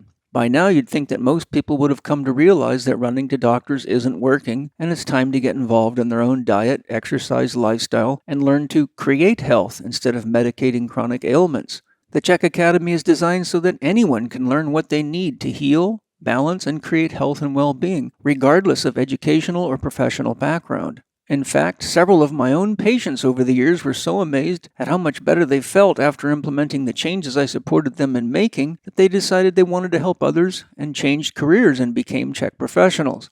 Year 1 of the Chek Academy is excellent for anyone who wants to learn to be their healthy best, and it offers How to Eat, Move, and Be Healthy, Holistic Lifestyle Coach Level 1 online, Integrated Movement Science Level 1 online, Scientific Core Training, Scientific Back Training, and Program Design. Year 1 graduates will be empowered to create their own health and fitness programs and inspire everyone in their lives with undeniable results.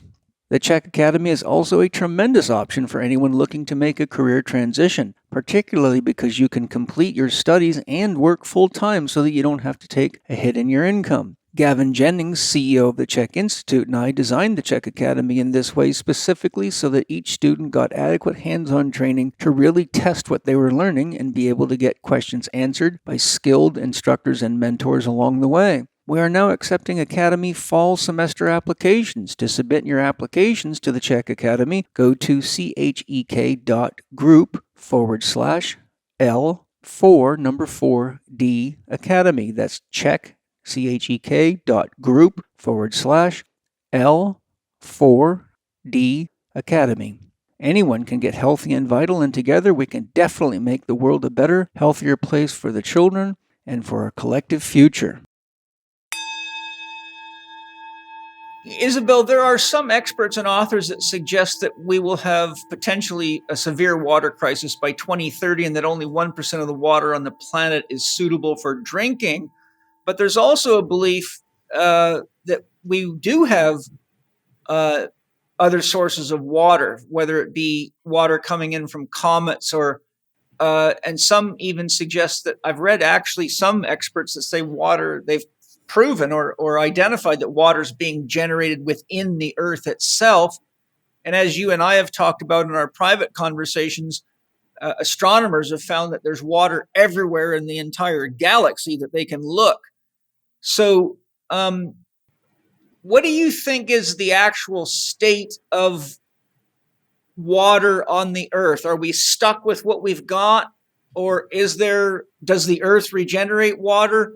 Are there other sources of water coming into the earth from the atmosphere, from the cosmos? I'd love to hear how you stand on that issue. Yeah, so this is a beautiful topic. There's a lot here. And I feel like this alone could be a whole podcast in itself, but I'll try to cover it briefly. Well, we'll just do the preview for the upcoming podcast. Just do the trailer. So I kind of think of this. So it sounds like there's kind of 3 parts to this, right, as well. There's the water crisis. There's the prevalence of water on this planet, and then the prevalence of water in the cosmos. And how do those tie together? Like the fact that there obviously is a water crisis, and yet water is so abundant because water is life and water is consciousness, and our universe is a living conscious being in and of itself, and therefore it is filled with water at all scales, right? So with the water crisis currently, just as we speak, where we are right now, 1 out of every 3 people on the planet has no consistent access to clean water. 1 out of every 3. And by 2050, in less than 30 years, that's going to be 1 in every 2 people is the estimation. And this isn't just about the drought. This isn't just about the famine. It's really a matter of safety and the spiritual integrity of our species.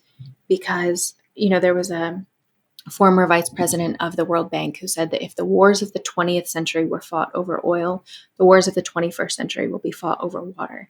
And that's already happening on a massive scale. Water wars are a very real phenomenon around the world. And usually in the media, they are portrayed as being religious conflicts or cultural disputes or something like that. But if you dig a little deeper into the drought in those areas and what has actually catalyzed those conflicts, it's almost always over water resources. And again, that is being hidden for very conscientious reasons, right? So there are water wars happening on the planet right now.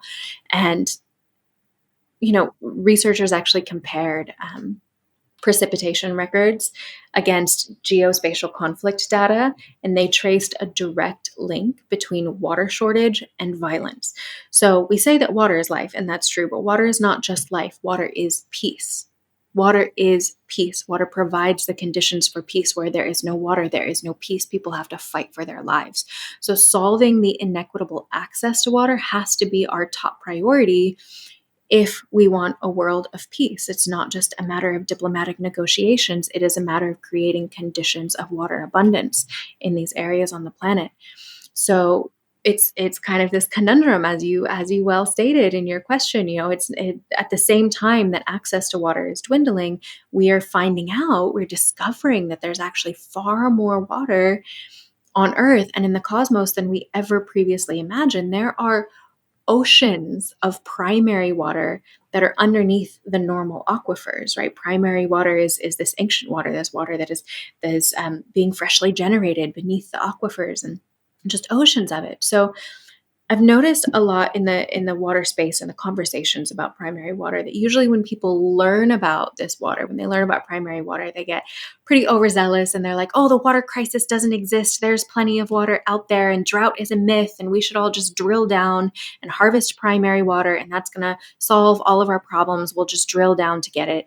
And here's my issue with that, is that it's just a continuation of the exact same extractive mentality of commodifying water that has caused the droughts of the surface water in the first place. Like, primary water exists, sure, but we can't overestimate that. It's obnoxiously hard to get to. It's thousands of feet down beneath the bedrock. It's almost impossible to tell where the shallow points are. So, like, where you can actually access it more easily. They're not evenly or equitably distributed. You never know what areas they're going to be in, right? So you can't say, oh, everyone in the world is going to have more equitable access to water because we can drill down to the primary water. It's not only is it not practical to do that, but it's also a disrespect of water, which we have to stop thinking of as an objectified commodity that we can just drill down and pump up like a thing that we use, like a product at our disposal, as though that is in any way sustainable. Because if we actually care for the hydrological cycle, and this is what I really wish people would understand, if we actually understand how to care for water and we partner with water as the source instead of as a resource, all of the above ground water that we currently have on this planet, just the above ground hydrological cycle, would be more than enough to sustain us, even without drilling down to the aquifers that we're already draining, even without the wells that we already have in place, the aquifers that we've already tapped, much less going all the way down to primary water. We have to learn to steward our above ground water. That's more than enough to sustain us. In fact, Schauberger had a lot to say about this as well, about how de novo water is actually created in old growth forests. He actually witnessed the moment when it happened. He went into pure primary virgin forest and he saw the birthplace of new water. And, it makes sense, right? Because like water is a living being, and like any living being, water must have the capacity to reproduce itself, right? So if we take care of our watersheds, we wouldn't even need the number of artesian wells that we've already drilled, much less to drill for more. And I think that drilling for primary water is short-sighted. We have to take the long-term approach of really addressing the core of the issue, which is water privatization and watershed mismanagement, right? That's the core of the lack of abundance of water is watershed mismanagement, and the lack of equitable access to clean water is because of water privatization. So those are the core issues of the water crisis right now. Because in cultures that steward every drop, they actually create conditions of water abundance, even in desert conditions. Like in Rajasthan and India, they get almost no rainfall. It's so desertified there. And yet that indigenous culture has created ways of stewarding every drop so that they actually have a very water abundant society because they work with the cycles of nature. Whereas, water wasters can turn even rainforests into a desert. And we see that all over the Western world. When you commodify water, you're going to create conditions of drought and scarcity. So the problem with the water shortage isn't that there's a lack of access to water. It's that the lack of access to water is so wildly profitable. So since water has become privatized, the dirtier the world's waterways become, the more profitable private clean water assets are. So those who own water, they don't want to see a world of clean water, right? That means that their assets are devalued.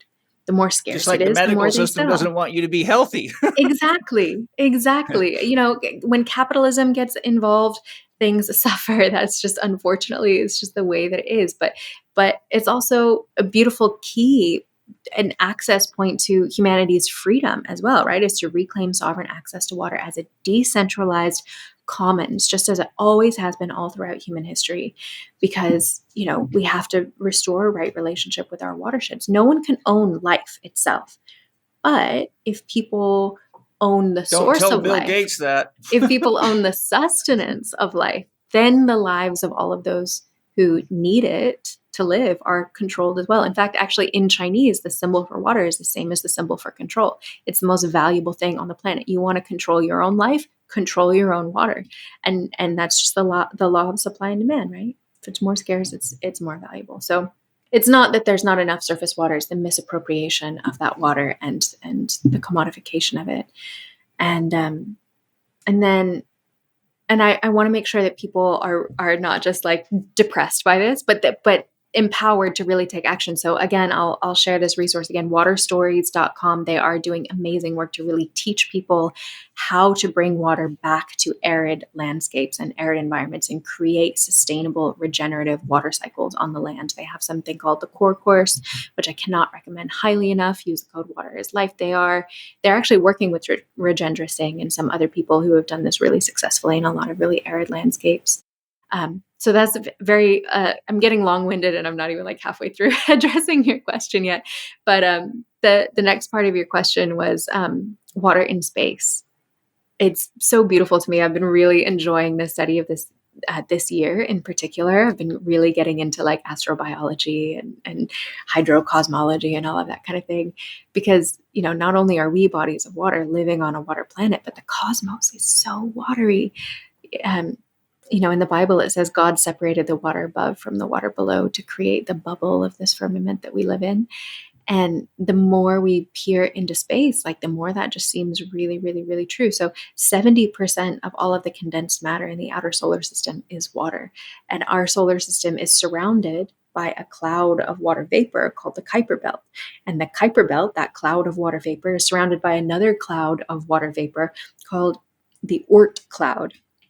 Water is everywhere in the cosmos. Water is actually the mother and the midwife of stars. So stars are actually born in these nebula, these cloud nurseries. Our star was born in the Orion cloud complex, and in that one, there's enough water to fill the Earth's oceans 10 million times. So water plays a crucial role in the birth of stars, and at some point during the life cycle of stars, when stars are young, they actually go through this rite of passage where they start ejaculating huge quantities of water, like enough water to actually fill the Amazon River millions of times through the North and South Pole of the stars. And by doing that, they're actually irrigating all of the space around them with the water that will be the seeds that then go on and create other stars in these cloud nurseries.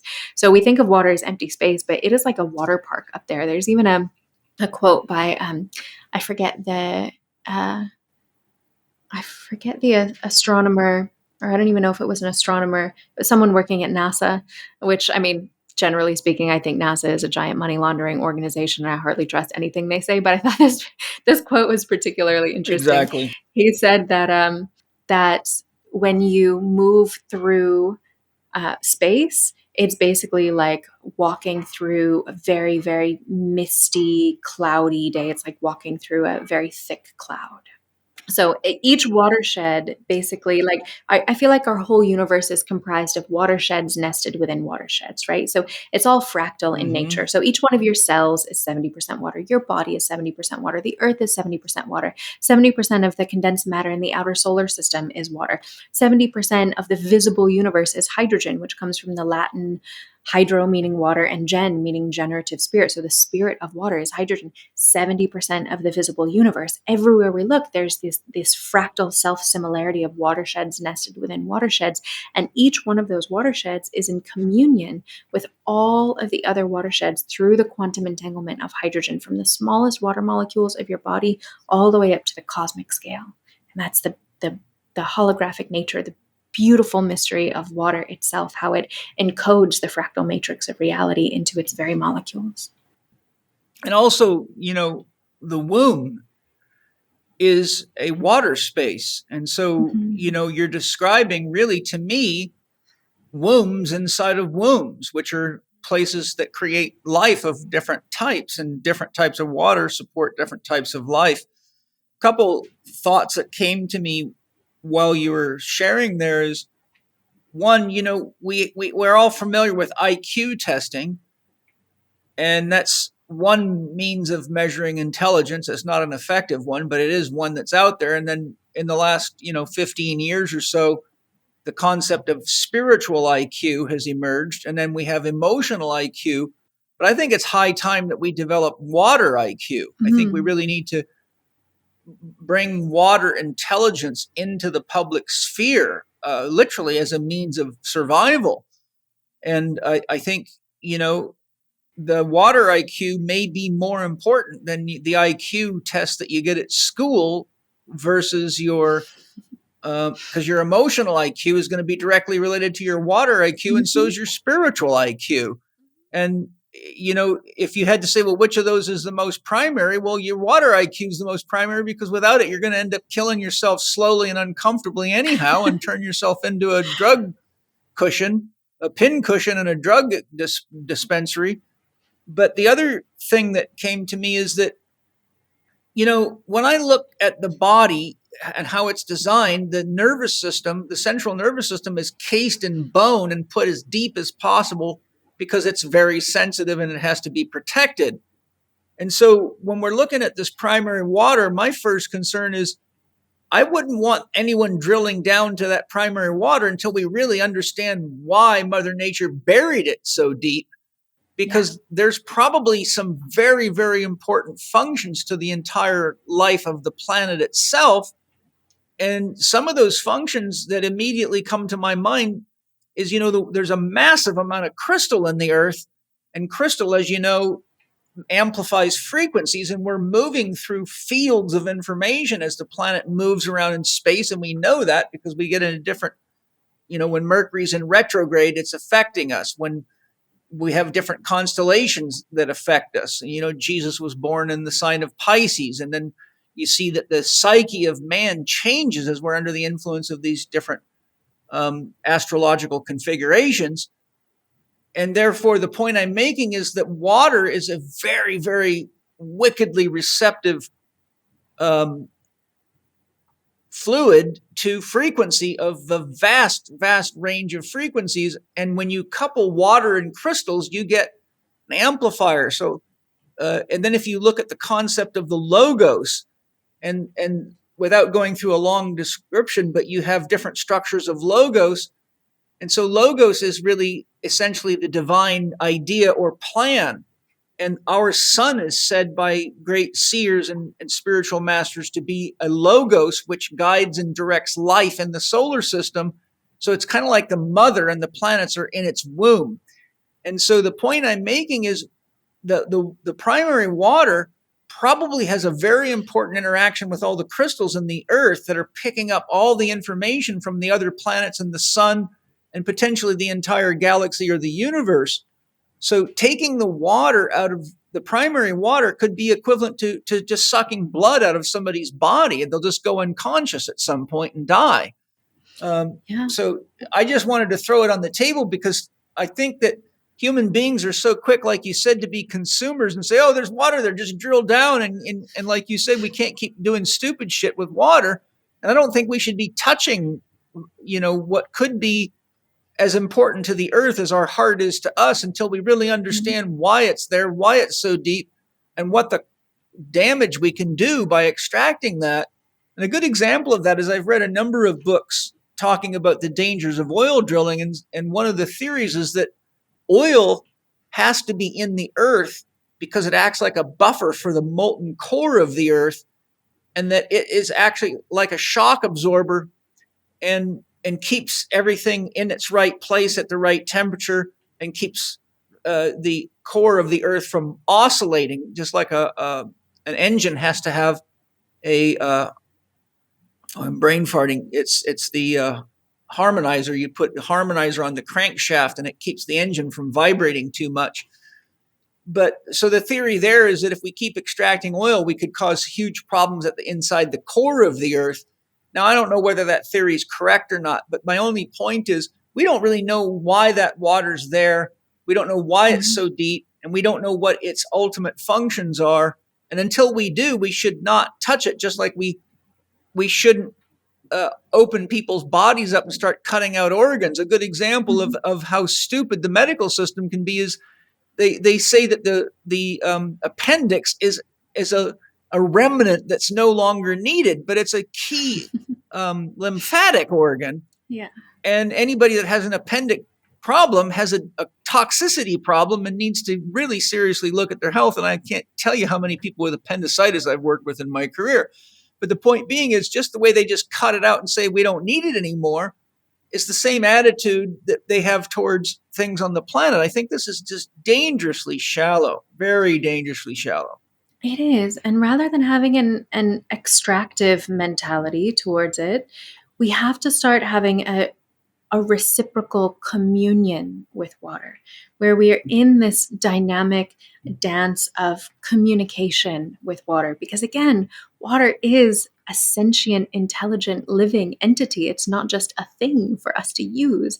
And so when we do have this communicative relationship with water, like a lot of different indigenous cultures did, they did rain dances and they had practices of dowsing and they had hydromancy techniques. I mean, you can find different types of hydromancy in pretty much every single culture throughout history. Hydromancy is basically a form of water divination. There's so many different forms of it throughout the ages. We can go into that a little bit if you want. It's kind of a fun topic, Yeah. But specifically with primary water, there are ways of drawing it to the surface, coaxing it, inviting it, praying with it, singing to it, and inviting it to the surface rather than drilling down. I mean, it's like, the Kogi tribe in Colombia, they have one of the most beautifully intact water cosmologies of any living indigenous culture. And one of the many, many, many beautiful teachings that they have about water is that we should see water as the most beautiful woman in the universe and interact with her in that way. And so, for men, see water as your most dearly beloved, your most cherished lover, your most precious, life-sustaining soulmate. How would you take care of her? How would you talk to her? How would you dance with her? How would you seduce her? And as women, we see her, as a reflection of ourselves. We see her as our sister. We see her as our mother. We see her as our daughter. And I think with this mentality, rather than drilling down into the aquifer, which is, akin to rape, basically to just, pull up this premature water that hasn't had a chance to gestate yet. It's the same as, cutting open a pregnant woman's belly after 3 months instead of letting the fetus come to full term at 9 months. Water has a process of gestation, and it is born at a spring when it is ready to be born at the spring. And a lot of what determines whether or not it will come to the surface of a spring is how well that ecosystem is tended to above ground. And so, if you create the proper conditions for a spring to rise, you can actually not only prolong the life of springs. We're losing so many springs around the world because people don't know how to tend to those areas anymore and to make them havens for the water to come out, keeping them well shaded, or building a spring house around it, or just keeping the area clear, and building certain swells to prevent runoff, all of that kind of thing. You can really caretake the area where a spring is, and you can also really create an area where a spring is more likely to rise if you understand the terrain and the geology and the land of that area. And then potentially, and if you're into a little bit of woo, involve some dances, involve some prayers, involve some ceremonies in that area, and invite the water. Let it be a conversation with the water. Well, the fact that's even woo-woo is just a clear indicator of how completely and utterly trapped in our heads and disconnected from life itself that we are. I mean, I don't know. I mean, I'll just leave it right there. But yeah, it's a fundamental part of being human. It really is. Like, the relationship with water and the relationship to the quote unquote woo is like so endogenous to what it means to be a human being. And it's taken many thousands of years of Western culture and, the imperialistic mindset and domestication to beat that out of us and dehydrate us in the process. And I think they really go hand in hand. Well, we know they know how powerful these things are. That's why they made it illegal for Indians to do the rain dance and to do their sacred dances, because they found that they got so damn strong you could not control them. Mm-hmm. You can't. I mean, I read a book called The Fat of the Land by Villamar Stephenson, who was the first person to ever live with the Eskimos, first white man to live with the Eskimos, and he has in his book accountings from the U.S. Military all the way back then, which is a long time ago, and he's showing records of when the cavalry was on horses and they were in these battles with the Indians. And right in the notes from some of these military commanders were comments like, these Indians are incredibly tough. You can shoot them 3 times and they will still come after you and kill you. And so they were saying that these people had incredible physical abilities. And so the reason they outlawed their dances is because they tried to knock their connection to spirit out. And that's exactly what the World Economic Forum's doing. They're trying to tell you there's no such thing as God or a soul, and they're trying to abolish religions, and they shut the churches down. I mean, this is just, I mean, it just boggles my mind that most people are so busy watching stupid shit on their phone and on television. They don't really realize the depth and the danger of what's going on. Hi, everybody. I hope you're enjoying the show. I imagine you know that magnesium is one of the minerals that people in North America are the most deficient in, but it's an extremely important mineral to have in your diet regularly. And believe it or not, Bioptimizers has improved what was already well known to be the best magnesium formula out there, called Magnesium Breakthrough. So I've got Wade Lightheart with me to explain what it is they've done to improve this already excellent formula. Wade, what is new about your new Mag Breakthrough formula? Well, it's called sucrosomial magnesium. So we have 7 different types of magnesium in Magnesium Breakthrough because they're uptaken by different parts of the body. But a new type of magnesium has been created called sucrosomial. And what it shows in the research in science is that it's actually even more absorbable by the body, particularly inside of the brain, which is a big aspect to enhance neurotransmitter formation, as well as ensuring the rest and relax response in the nervous system that a lot of people will take magnesium for. They find it, clocks them down, helps them sleep better, allows for the relaxation of striated and smooth muscle tissue in the body, which creates an energetic relief. And so when we added sucrosomial, we were able to demonstrate inside our lab facility that we were able to get better improvements. Of course, we have a partnership with the Birch International University. We have some patents we're working on, which will kind of relay some of these things, but sucrosomial was a no-brainer when we added to the formula, improved the results or improved the uptake. And the reports back from our testing team were like, wow, we get more results with less caps. And that's always the goal for our company. That's excellent. I love it. I always say, and people have probably heard me say it before, I just am so amazed how you guys are constantly and always improving and working your best to not only make better products for us, but it doesn't seem to me that it gets more expensive as you make them better. So that's a real gift to the world. Thank you. Where can people get their new magnesium breakthrough formula? All they need to do is go to www.magbreakthrough.com/living4D. Put in Paul10, get 10% discount on your first bottle. And of course, if you order multiple bottles, you can get an extensive discount on that as well. And like everything else we sell, 365-day money-back guarantee. If this isn't the best magnesium you've ever taken in your life, we demand that you tell us and we can give you your money back. But I think you're probably going to demand, hey, can I get more of this for my family? That's probably more the truth. So that's magbreakthrough.com/living4, and then the letter D, code Paul10. Enjoy deeper relaxation and better nutrition with Mag Breakthrough. One of the thoughts that related to the primary water that came to me is just what I was talking about, water and the crystals working together to broadcast the consciousness of the logos into the planet. Just like the sun is necessary for life on this planet, so is the frequencies that the earth is moving through in the planetary space that it's in. And the thought that came to me is our heartbeat is the epicenter of our very, very life. And if you didn't have water in your body, you could not have a heartbeat. There would be no mechanism, A, to make blood, and B, there would be nothing to conduct the electrical pulse wave and the acoustic pulse wave through your body. So, the water, the primary water in the earth could be very well a carrier of the pulse of life.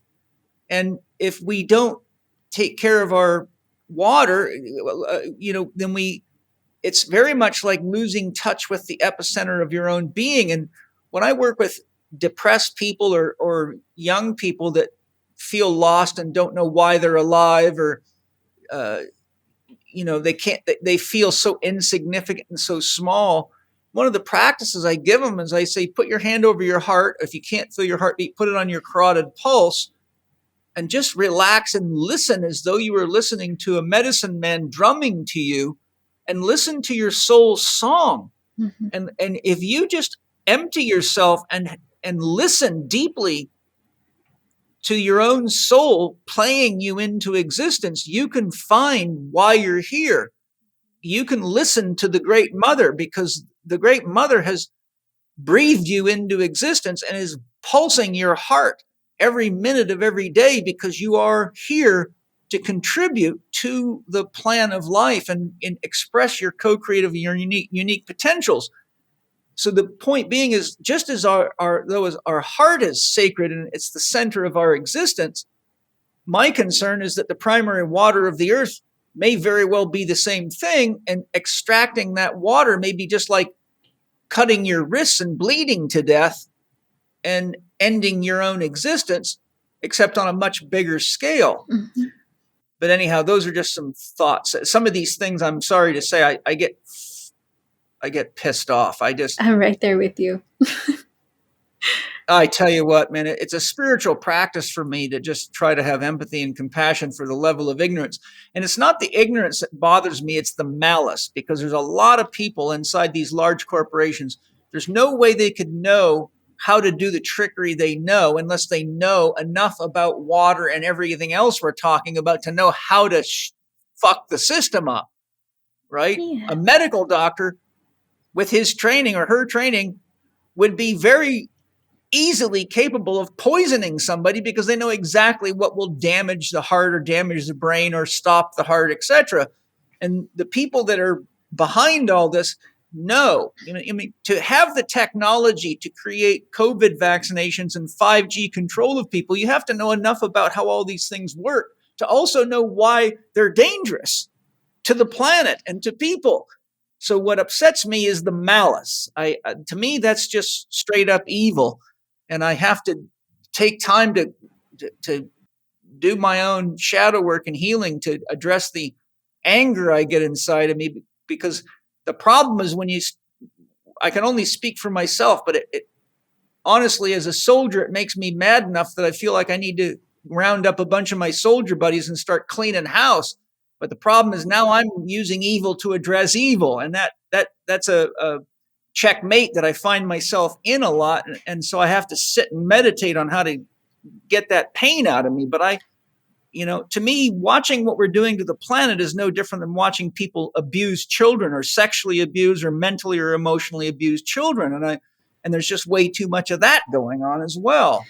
So we're in a really real spiritual crisis, and we're going to have to hold hands and circle the globe and start singing and dancing to get through it, or we're going to just die together. And as I've said in previous podcasts, wake up in the astral realm going, well, we fucked that up, and now where do we find another planet to ruin?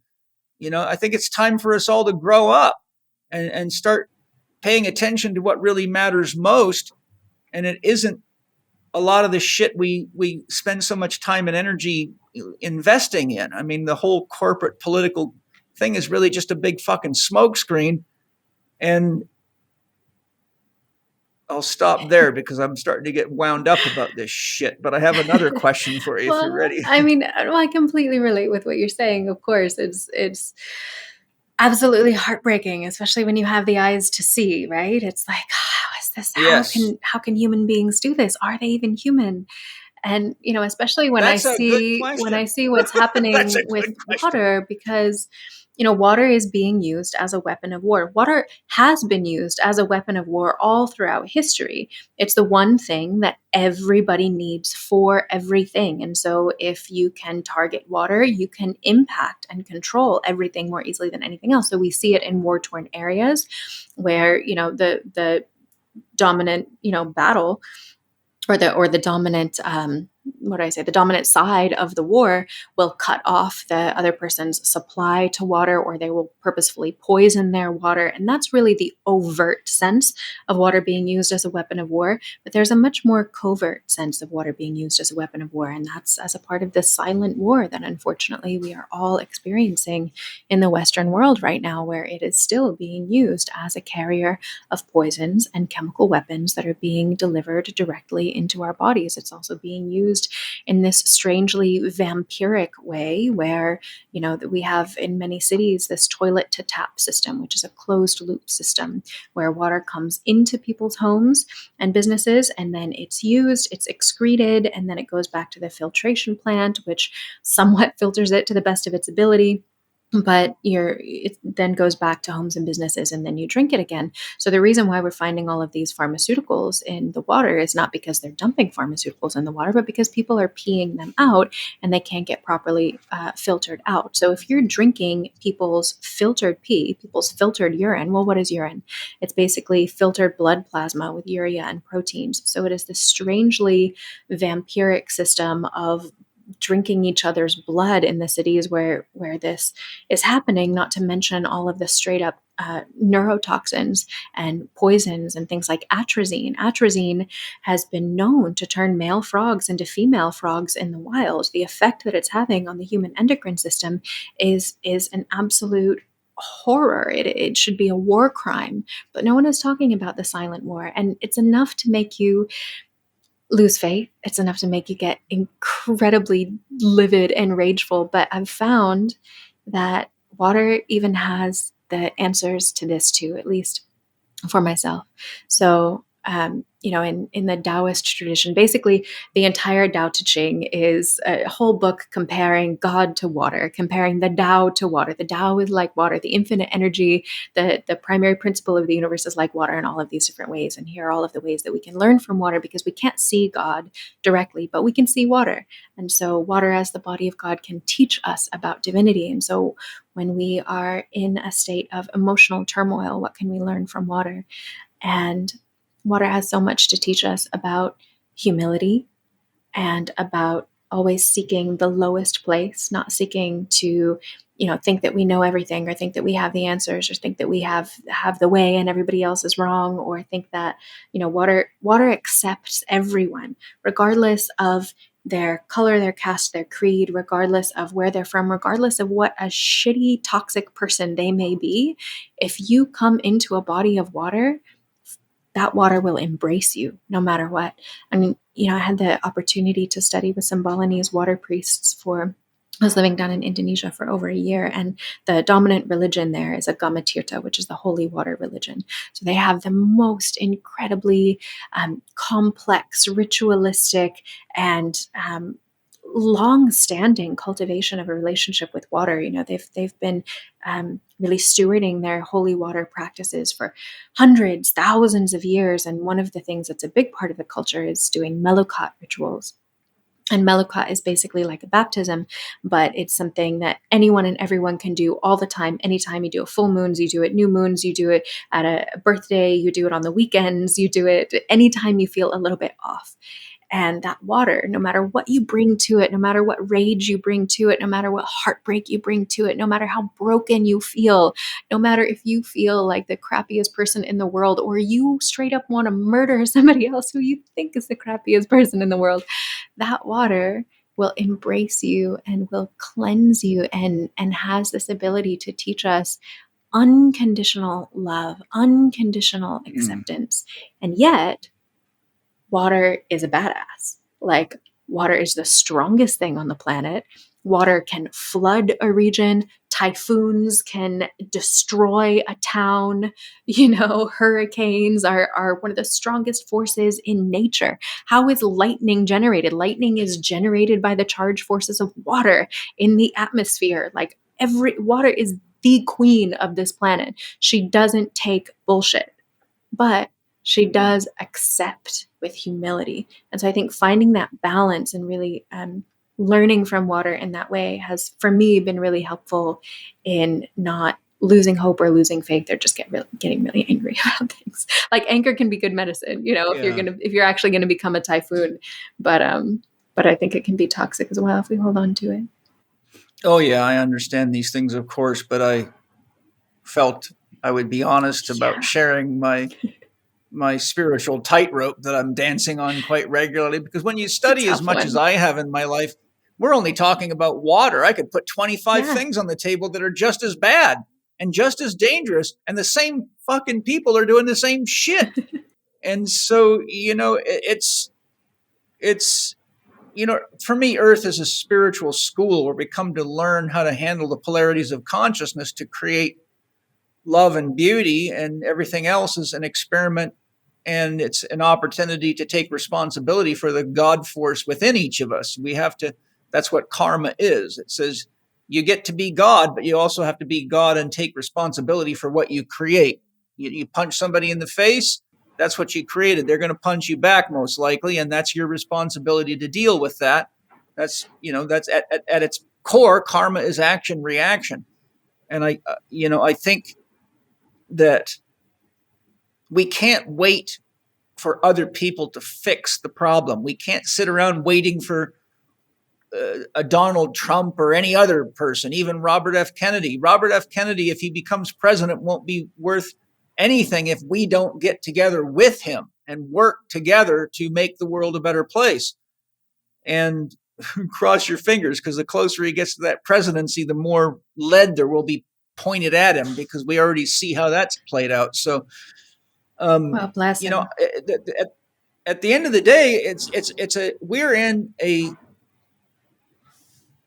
in a legitimate rite of passage where human beings must now become adults and take responsibility for their home, for the earth, for each other, and stop waiting for other people to fix stuff, and stop waiting for somebody to put food on their plate. And we've got to get out of the child archetype now. And in native tribes and societies, if you didn't pass your test into adulthood for the men, some of them would kill you because they just couldn't carry useless people. I'm sorry, but that's just the reality of it. And some of the tribes, they would give them another year with the women, but then the warriors would prod them and say, look, you're with the girls. You're not a warrior yet. So get your shit together, because you get one more try at this and then that's it. Yeah.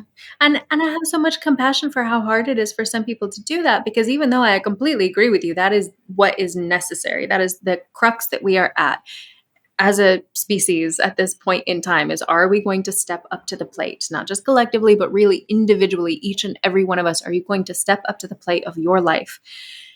And most of the people are drinking fluoridated water, which disables that capacity. Most people are drinking dead, devitalized, dormant water, which creates such stagnation in their bodies. Most people are not physiologically or energetically capable of it, because they're not actually tapping into that source of free energy. They don't have access to that reservoir of hydration that literally plugs you in like an antenna, like a plug, to all of the energy from source and from the universe. So it's no wonder they feel disconnected. It's no wonder they feel disempowered.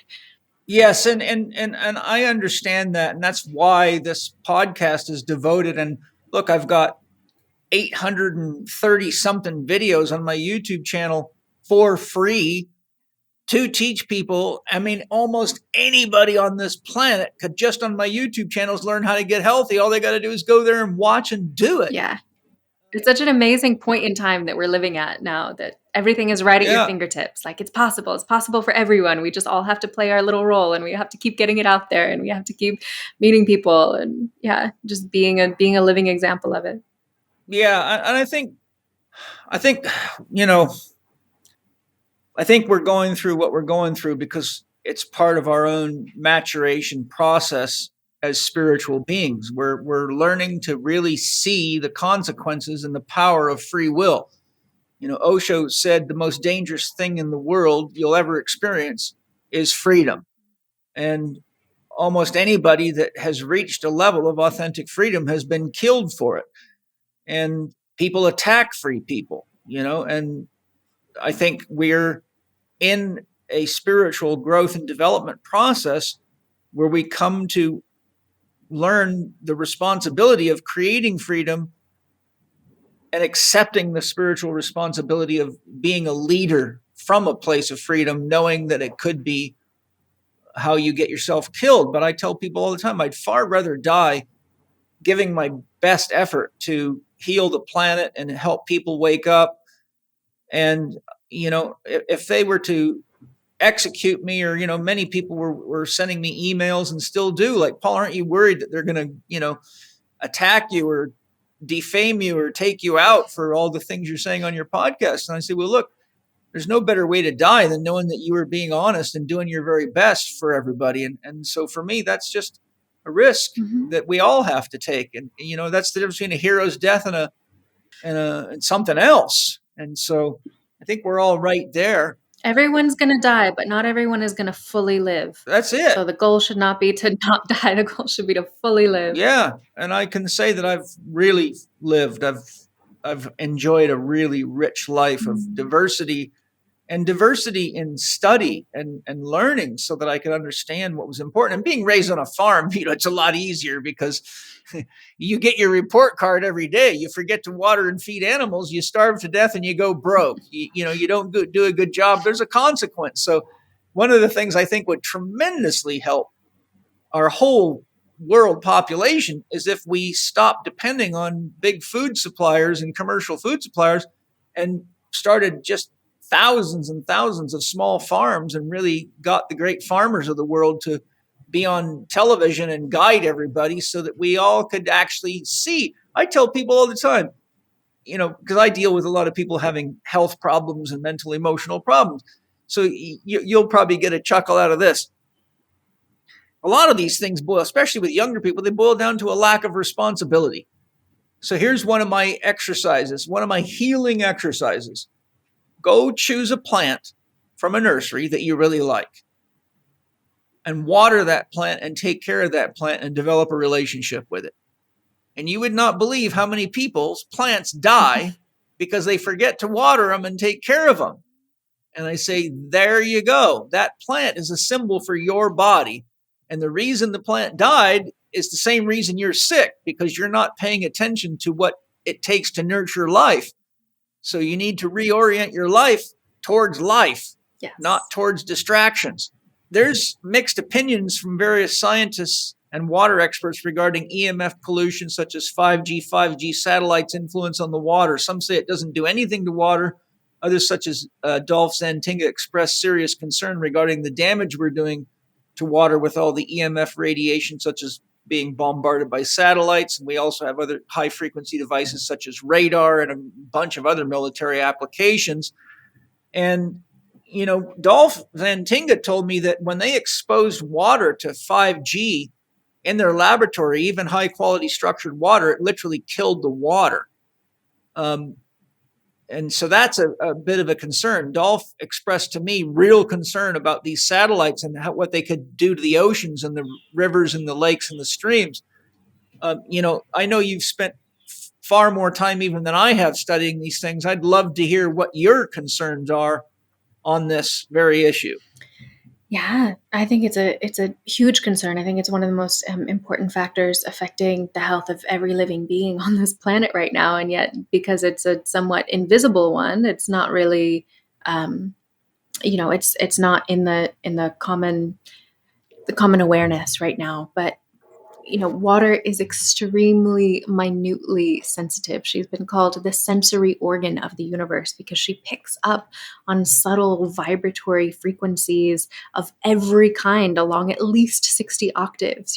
That's one of her primary roles in nature. When water is healthy, water receives and integrates and transmits vibratory signals when water is healthy in nature, right? So the reason why water has this role as a receiver, as an antenna of electromagnetic frequencies, is because she's meant to receive and integrate and transmit these vibratory frequencies from the earth and the moon and the sun and all of the heavenly bodies.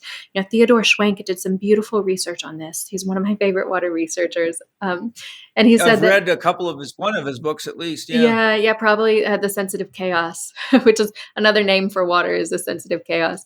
And in that's the one where he talks about this, that water is actually weaving all living beings on earth into this vibratory conversation between the heavenly bodies, and it actually communicates the choreography of the frequencies of the planets and stars into our bodies so that we can more harmoniously integrate ourselves into existence as a whole, into the universe as a whole, into the symphony of the wholeness of universal consciousness, right?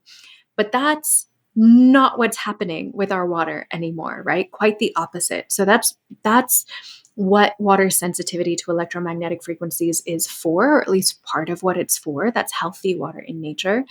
But all of the water that we drink has not only not been exposed to those signals, those natural signals, instead has been drilled prematurely, kept in stagnant bottles, fluorescent lighting, left in dark, plastic, dark holding tanks and pipes. It's not getting those light frequencies or those electromagnetic signals. It's not getting the time it needs with the geomagnetic rock formations in the aquifers during the gestational process because it's pumped up prematurely. All of those electromagnetic influences, it's basically devoid of in the first place. And then on top of being devoid of those signals that it needs to have within it, it's also exposed to all kinds of non-native electromagnetic fields that are super disharmonious. And they basically create this kind of like noise, right? There's just noise.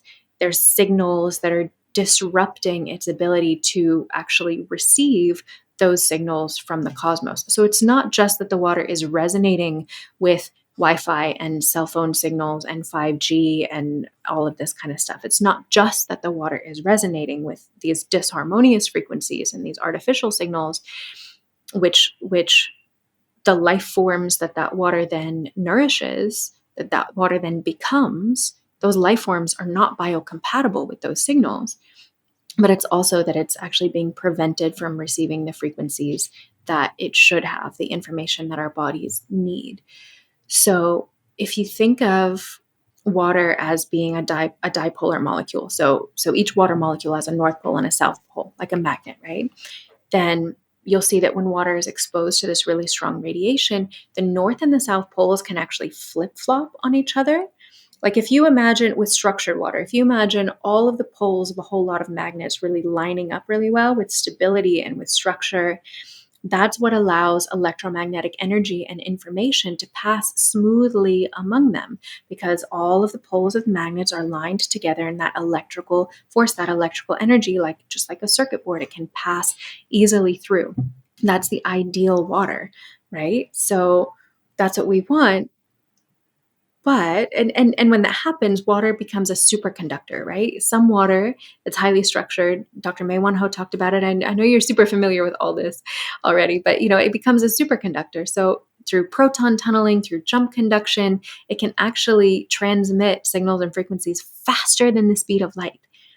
But if that water is being irradiated through 5G or something else, all of those little magnets are always shifting around. And so then the structural integrity of their hydrogen bond connections, they get disrupted and they lose their structure, and they can no longer carry those signals in a really coherent way.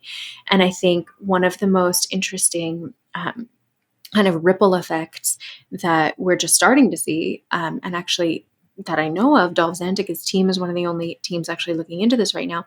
They've been researching the effect of these signals on the bacteria of water, which, as you were saying before, is really crucial. The microbiome of water is a big part of what makes water a whole, well-rounded being. Just like your microbiome is what makes you a whole, well-rounded being. You have 1.3 other organisms for every one of your own cells. We are literally more other beings than we are ourselves, right? More other beings than we are ourselves. And all of those microorganisms are aquatic organisms. They live within the aquarium of our aquatic terrain, and all water should have this. And so we tend to think of clouds as just being water vapor, but actually clouds even are filled with zillions of microorganisms, and all of these microorganisms in the clouds are intelligently communicating, and they're orchestrating important things for the ecology, for the climate, for the hydrological cycle, when to rain, when not to rain, and other things that human beings probably can't even conceive of. But if you're beaming 5G and other signals, satellite signals, radio frequencies, whatever, through the clouds, it disrupts the signaling of those bacteria so that then they can't communicate with each other anymore. And at this point, we don't even know the full range of the downstream effects that will have over time, besides just further disrupting weather patterns. The good news about this, though, is that Dolph Zantica and his team are obviously looking into, ways that they can mitigate this with the analemma. Again, I highly recommend the analemma wand for people. You can find it at waterislife.shop. It restores the full spectrum, the natural frequencies, the light frequencies, all of that. Well, there's actually a discount code in my show perfect. notes from that podcast, so people can get a discount on the analemma water wand. Just search the podcast Dolph, Zantinge, and it's a very good podcast to listen to, and it goes even into other areas than what Isabel and I are talking about right now.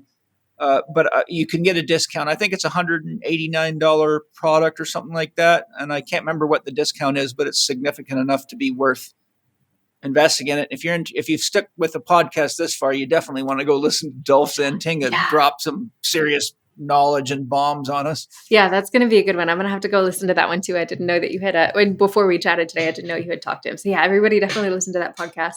And actually, if you wanted to have Jonathan Butts on too, he's an amazing water scientist. He's a dear friend of mine, and he's doing some really cool work in this field too. I don't think he's even published this one yet. But I saw the findings. He did this experiment that showed that when water is exposed to a really, really structurally degrading frequency, under certain conditions, it can actually transmute that frequency. So water is so intelligent and works on behalf of life and evolution to such an extent that it can take almost anything and turn it into a positive, but only under the right conditions. So if you give water periodic breaks from the signal, then the water has a chance to rest and to integrate. And then when you turn that frequency back on again, the water has actually learned to upgrade and refine that frequency to a more life-supporting signal. And it continues to do this every single time the exposure is turned on and then turned off, and there's like this alternation. between the signal and the rest period, so it's able to continuously and again upgrade and refine the signal that it feeds back in response to the signal that it's receiving. Now, here's the cool part, is that it actually does this by the phi ratio. It does this by the golden mean. So it will take the signal that it's exposed to, and then what is fed back to it is upgraded by literally the signature of nature itself. And it may be that the reason why the signature of nature is the phi ratio is because primarily of water's ability to do this, that this may be a big part of the driving factor of evolution and of growth itself. So basically, water is performing these complex mathematical problem-solving skills in order to literally evolve anything harmful into something more natural. So, most of us don't give our bio water enough of a break from the 5G signals and from our cell phones and from our computers and all of that to necessarily give our body water the optimal chance to adapt. And again, this is just preliminary findings. It hasn't been tested on body water, all of this kind of thing. But it makes sense that our bio water would have a built-in capacity to continuously adapt to its environment and to turn anything into a positive potentially. I mean, there are some people who say that if you were to take a person from, 500 years ago and teleport them to modern day, they wouldn't be able to survive the amount of radiation and radio waves and frequencies and Wi-Fi and all of that, because we've had this time for our bio water to actually adapt to that. And they didn't have those adaptations back then. And I'm not saying by any means that 5G is harmless and we'll just adapt to it, and so we shouldn't worry about it. That's not what I'm saying. But I am saying that water is incredibly powerful and that we shouldn't underestimate her capacity to handle things. But we're not giving her those opportunities to rest and integrate. So, I get really concerned about the 5G antennas on the water towers in particularly that are just constantly beaming this, because what we see with the water that doesn't have a chance to rest and adapt, when it's just constantly fed a certain signal, it becomes really aggressive. It becomes really, really aggressive water.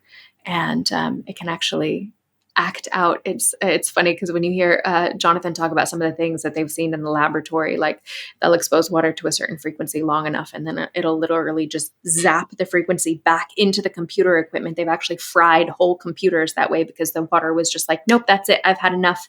And the water just zapped it all, and they fried a computer. So water is powerful. That's very interesting. Mm-hmm. Doesn't surprise me. Yeah. But I think the primary concern with the radio waves is not just the water in the ecosystem, but in our bio waters, that it causes dehydration, it causes cell clumping, and you can actually see that inflammation, it actually causes inflammation is a type of dehydration, and it even causes brain waves to change. So they've seen that, when you're in the presence of 4 and 5G, your brain waves even start to change. So every fluid system of the body is affected. But the good news around that as well is that the more hydrated you are, the more of a buffer that you actually have against the effects of these toxic frequencies. So if you are, if like water will tend to resonate with whatever's the strongest frequency in its environment. If that's artificial, then your gap junctions can start to resonate at the wrong frequency. Even your cell membranes can be like slightly off key in their vibration of their cellular voltage, which disrupts how much water you can absorb and retain, all of this. But if you're well hydrated, you have kind of a buffer against that, like especially if you have the proper structure of your intracellular fluid, the proper deuterium depletion of your biowater. They can be really effective strategies against the negative effects of radiation, because the more hydrated you are, the less damage these waves can do. And likewise, if you're generating stronger fields of energy than your Wi-Fi router is generating, because you're practicing loving kindness meditation, or you're practicing strong brainwave coherence, or you're really cultivating your own strong vibration, then your bio water will be a lot less likely to resonate with an external frequency, because typically water is just going to resonate most with whatever the strongest frequency in that environment is. And most people are kind of at the whim of their external influences, right? And so their bio waters are constantly influenced influenced by, what TV show they're watching or what Wi-Fi router they're around or what piece of news they saw. But if you're really cultivating a strong internal state of being, then that's going to be the strongest resonance in your field, and your biowater is going to tune to that more so than it would to like a Wi-Fi router or something. Yeah, a couple of things. One example I give people that have a hard time conceiving how these invisible waves can actually do anything to your body. I say, look, have you ever eaten food out of a microwave? And almost everybody has. I say, go, here's an experiment for you. You take an egg, cook it in a microwave, and then cook an egg on your stove or poach an egg on your stove and compare the difference in the texture, the quality, and the feeling, and pay attention to what happened to the egg in the microwave.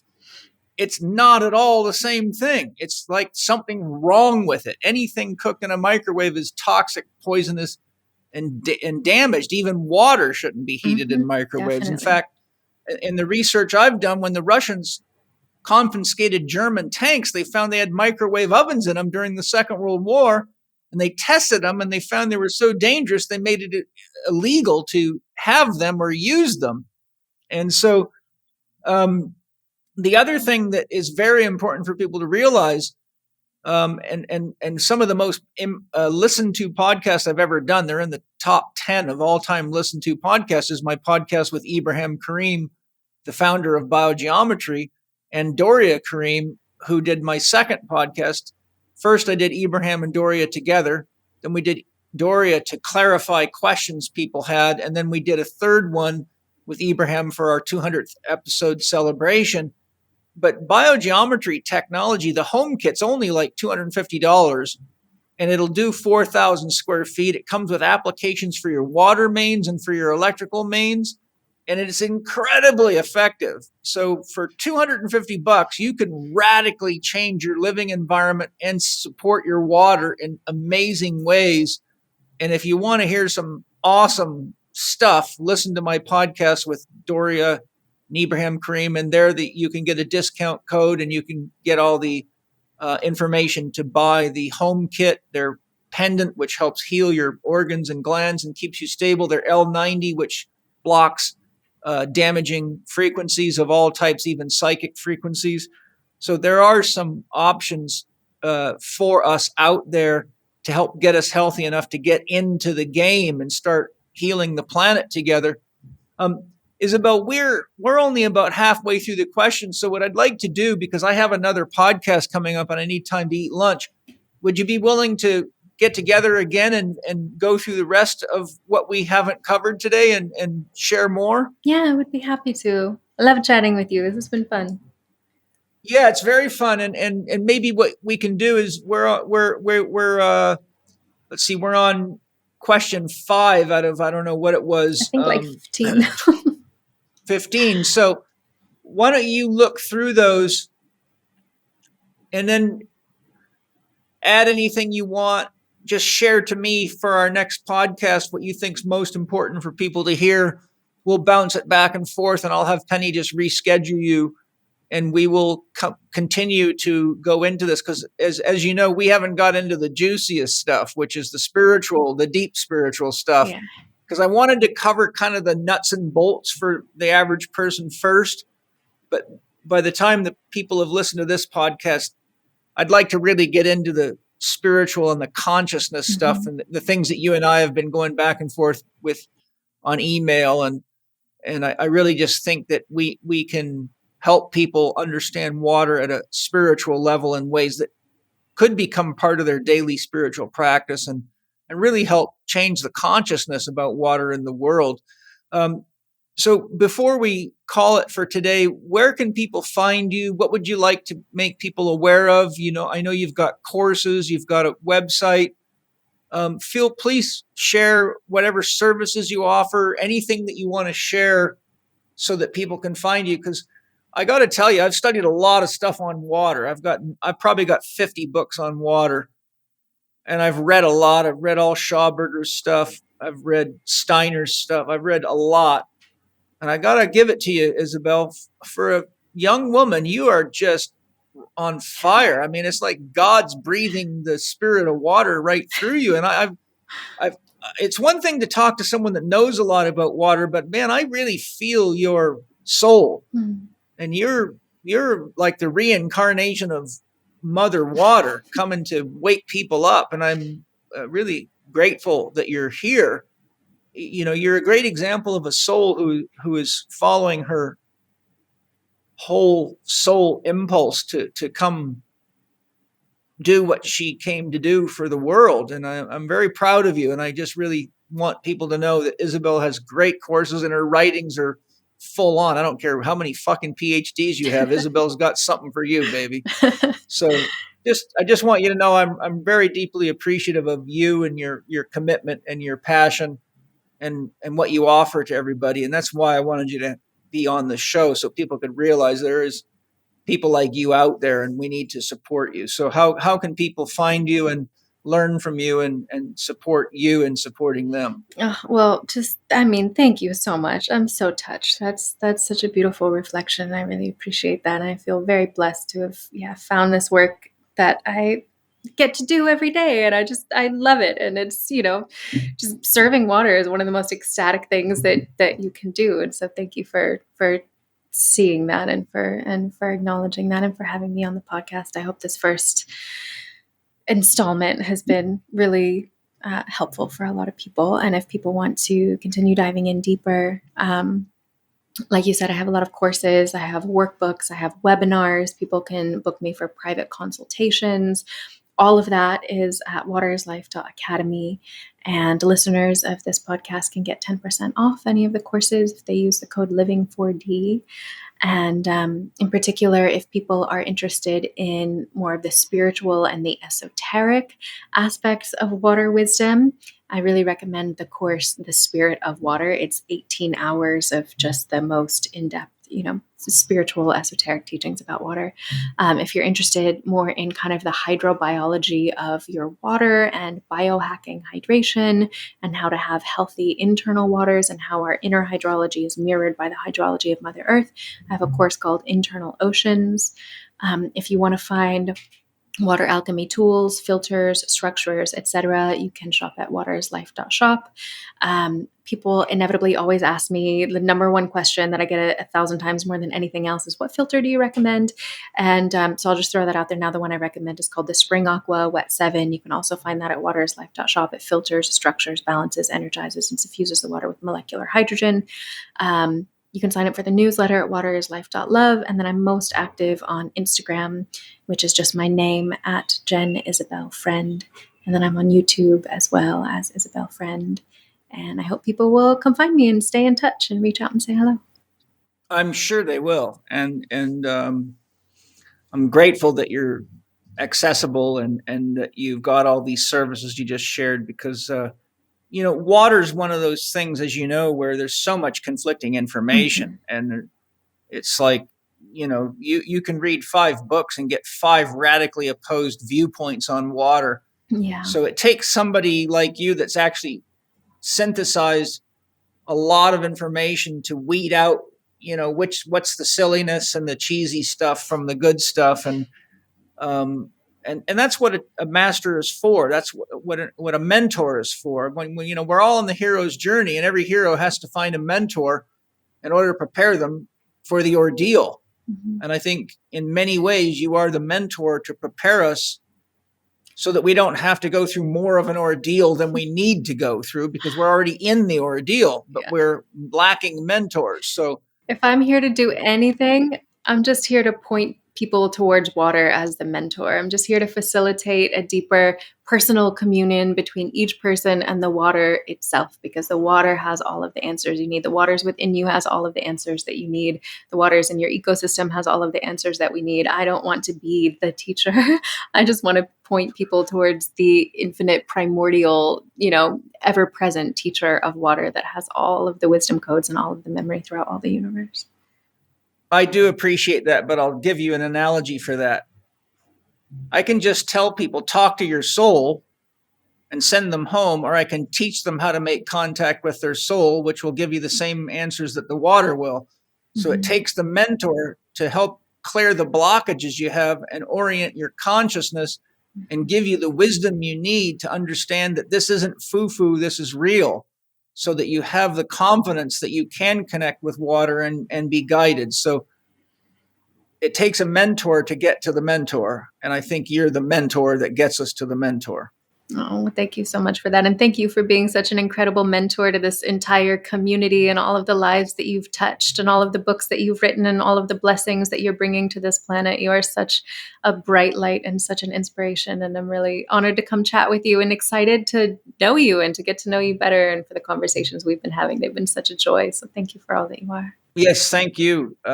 I'm grateful that you acknowledge the work I do. And it's been fun sharing chapters that I've written with you and getting your feedback. It's been so fun getting a sneak peek into those. I'm really excited to read the one about CSF. I printed it out, but I haven't had a chance to read it yet, but it's on my nightstand. I'm like, oh, yeah, good. Yeah.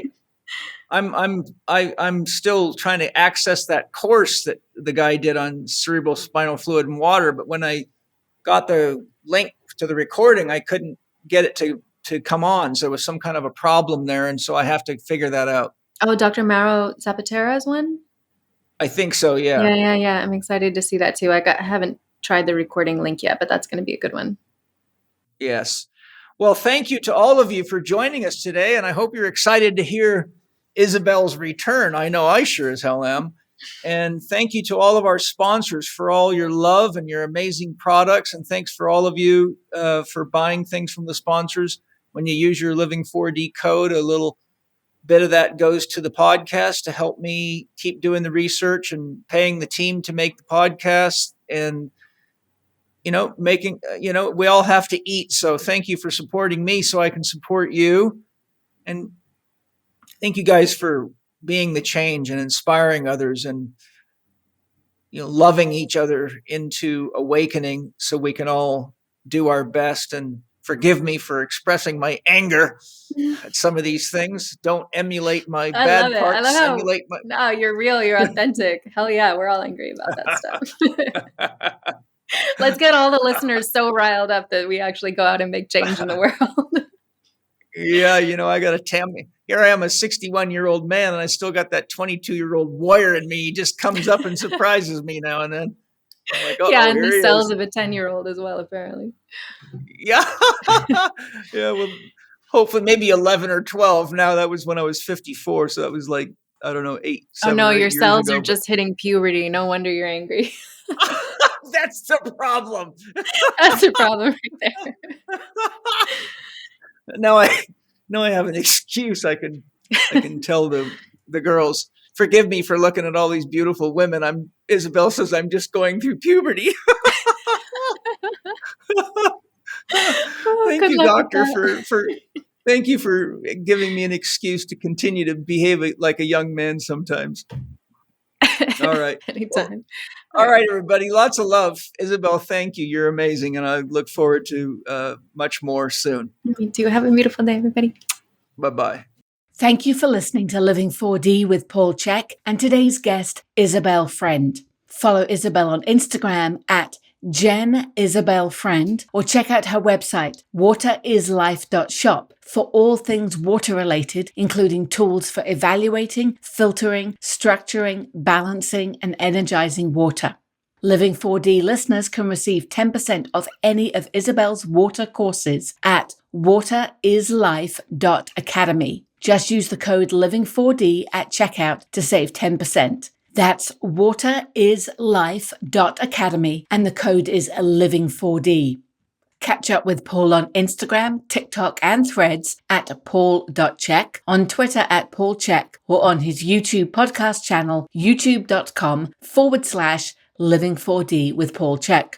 You can watch more on Paul's blog at paulcheksblog.com or visit the Chek Institute site at chekinstitute.com to find Paul's e-learning courses, advanced training programs, and to learn more about the Chek Academy. You can read the show notes and find links to the resources mentioned in this episode at chekinstitute.com/podcast. This podcast would not be possible without the support of our premier sponsors, Bioptimizers, Paleo Valley, and Organifi, and our newest sponsors, Ned and Wild Pastures. Please show your appreciation by taking advantage of their special discounts for listeners. The links are in the show notes. And if you enjoyed today's episode, please consider leaving us a 5-star rating and a warm review on the podcast platform of your choice. This podcast is available on Apple Podcast, Spotify, Stitcher, Amazon Music, Audible, Google Podcast, and YouTube.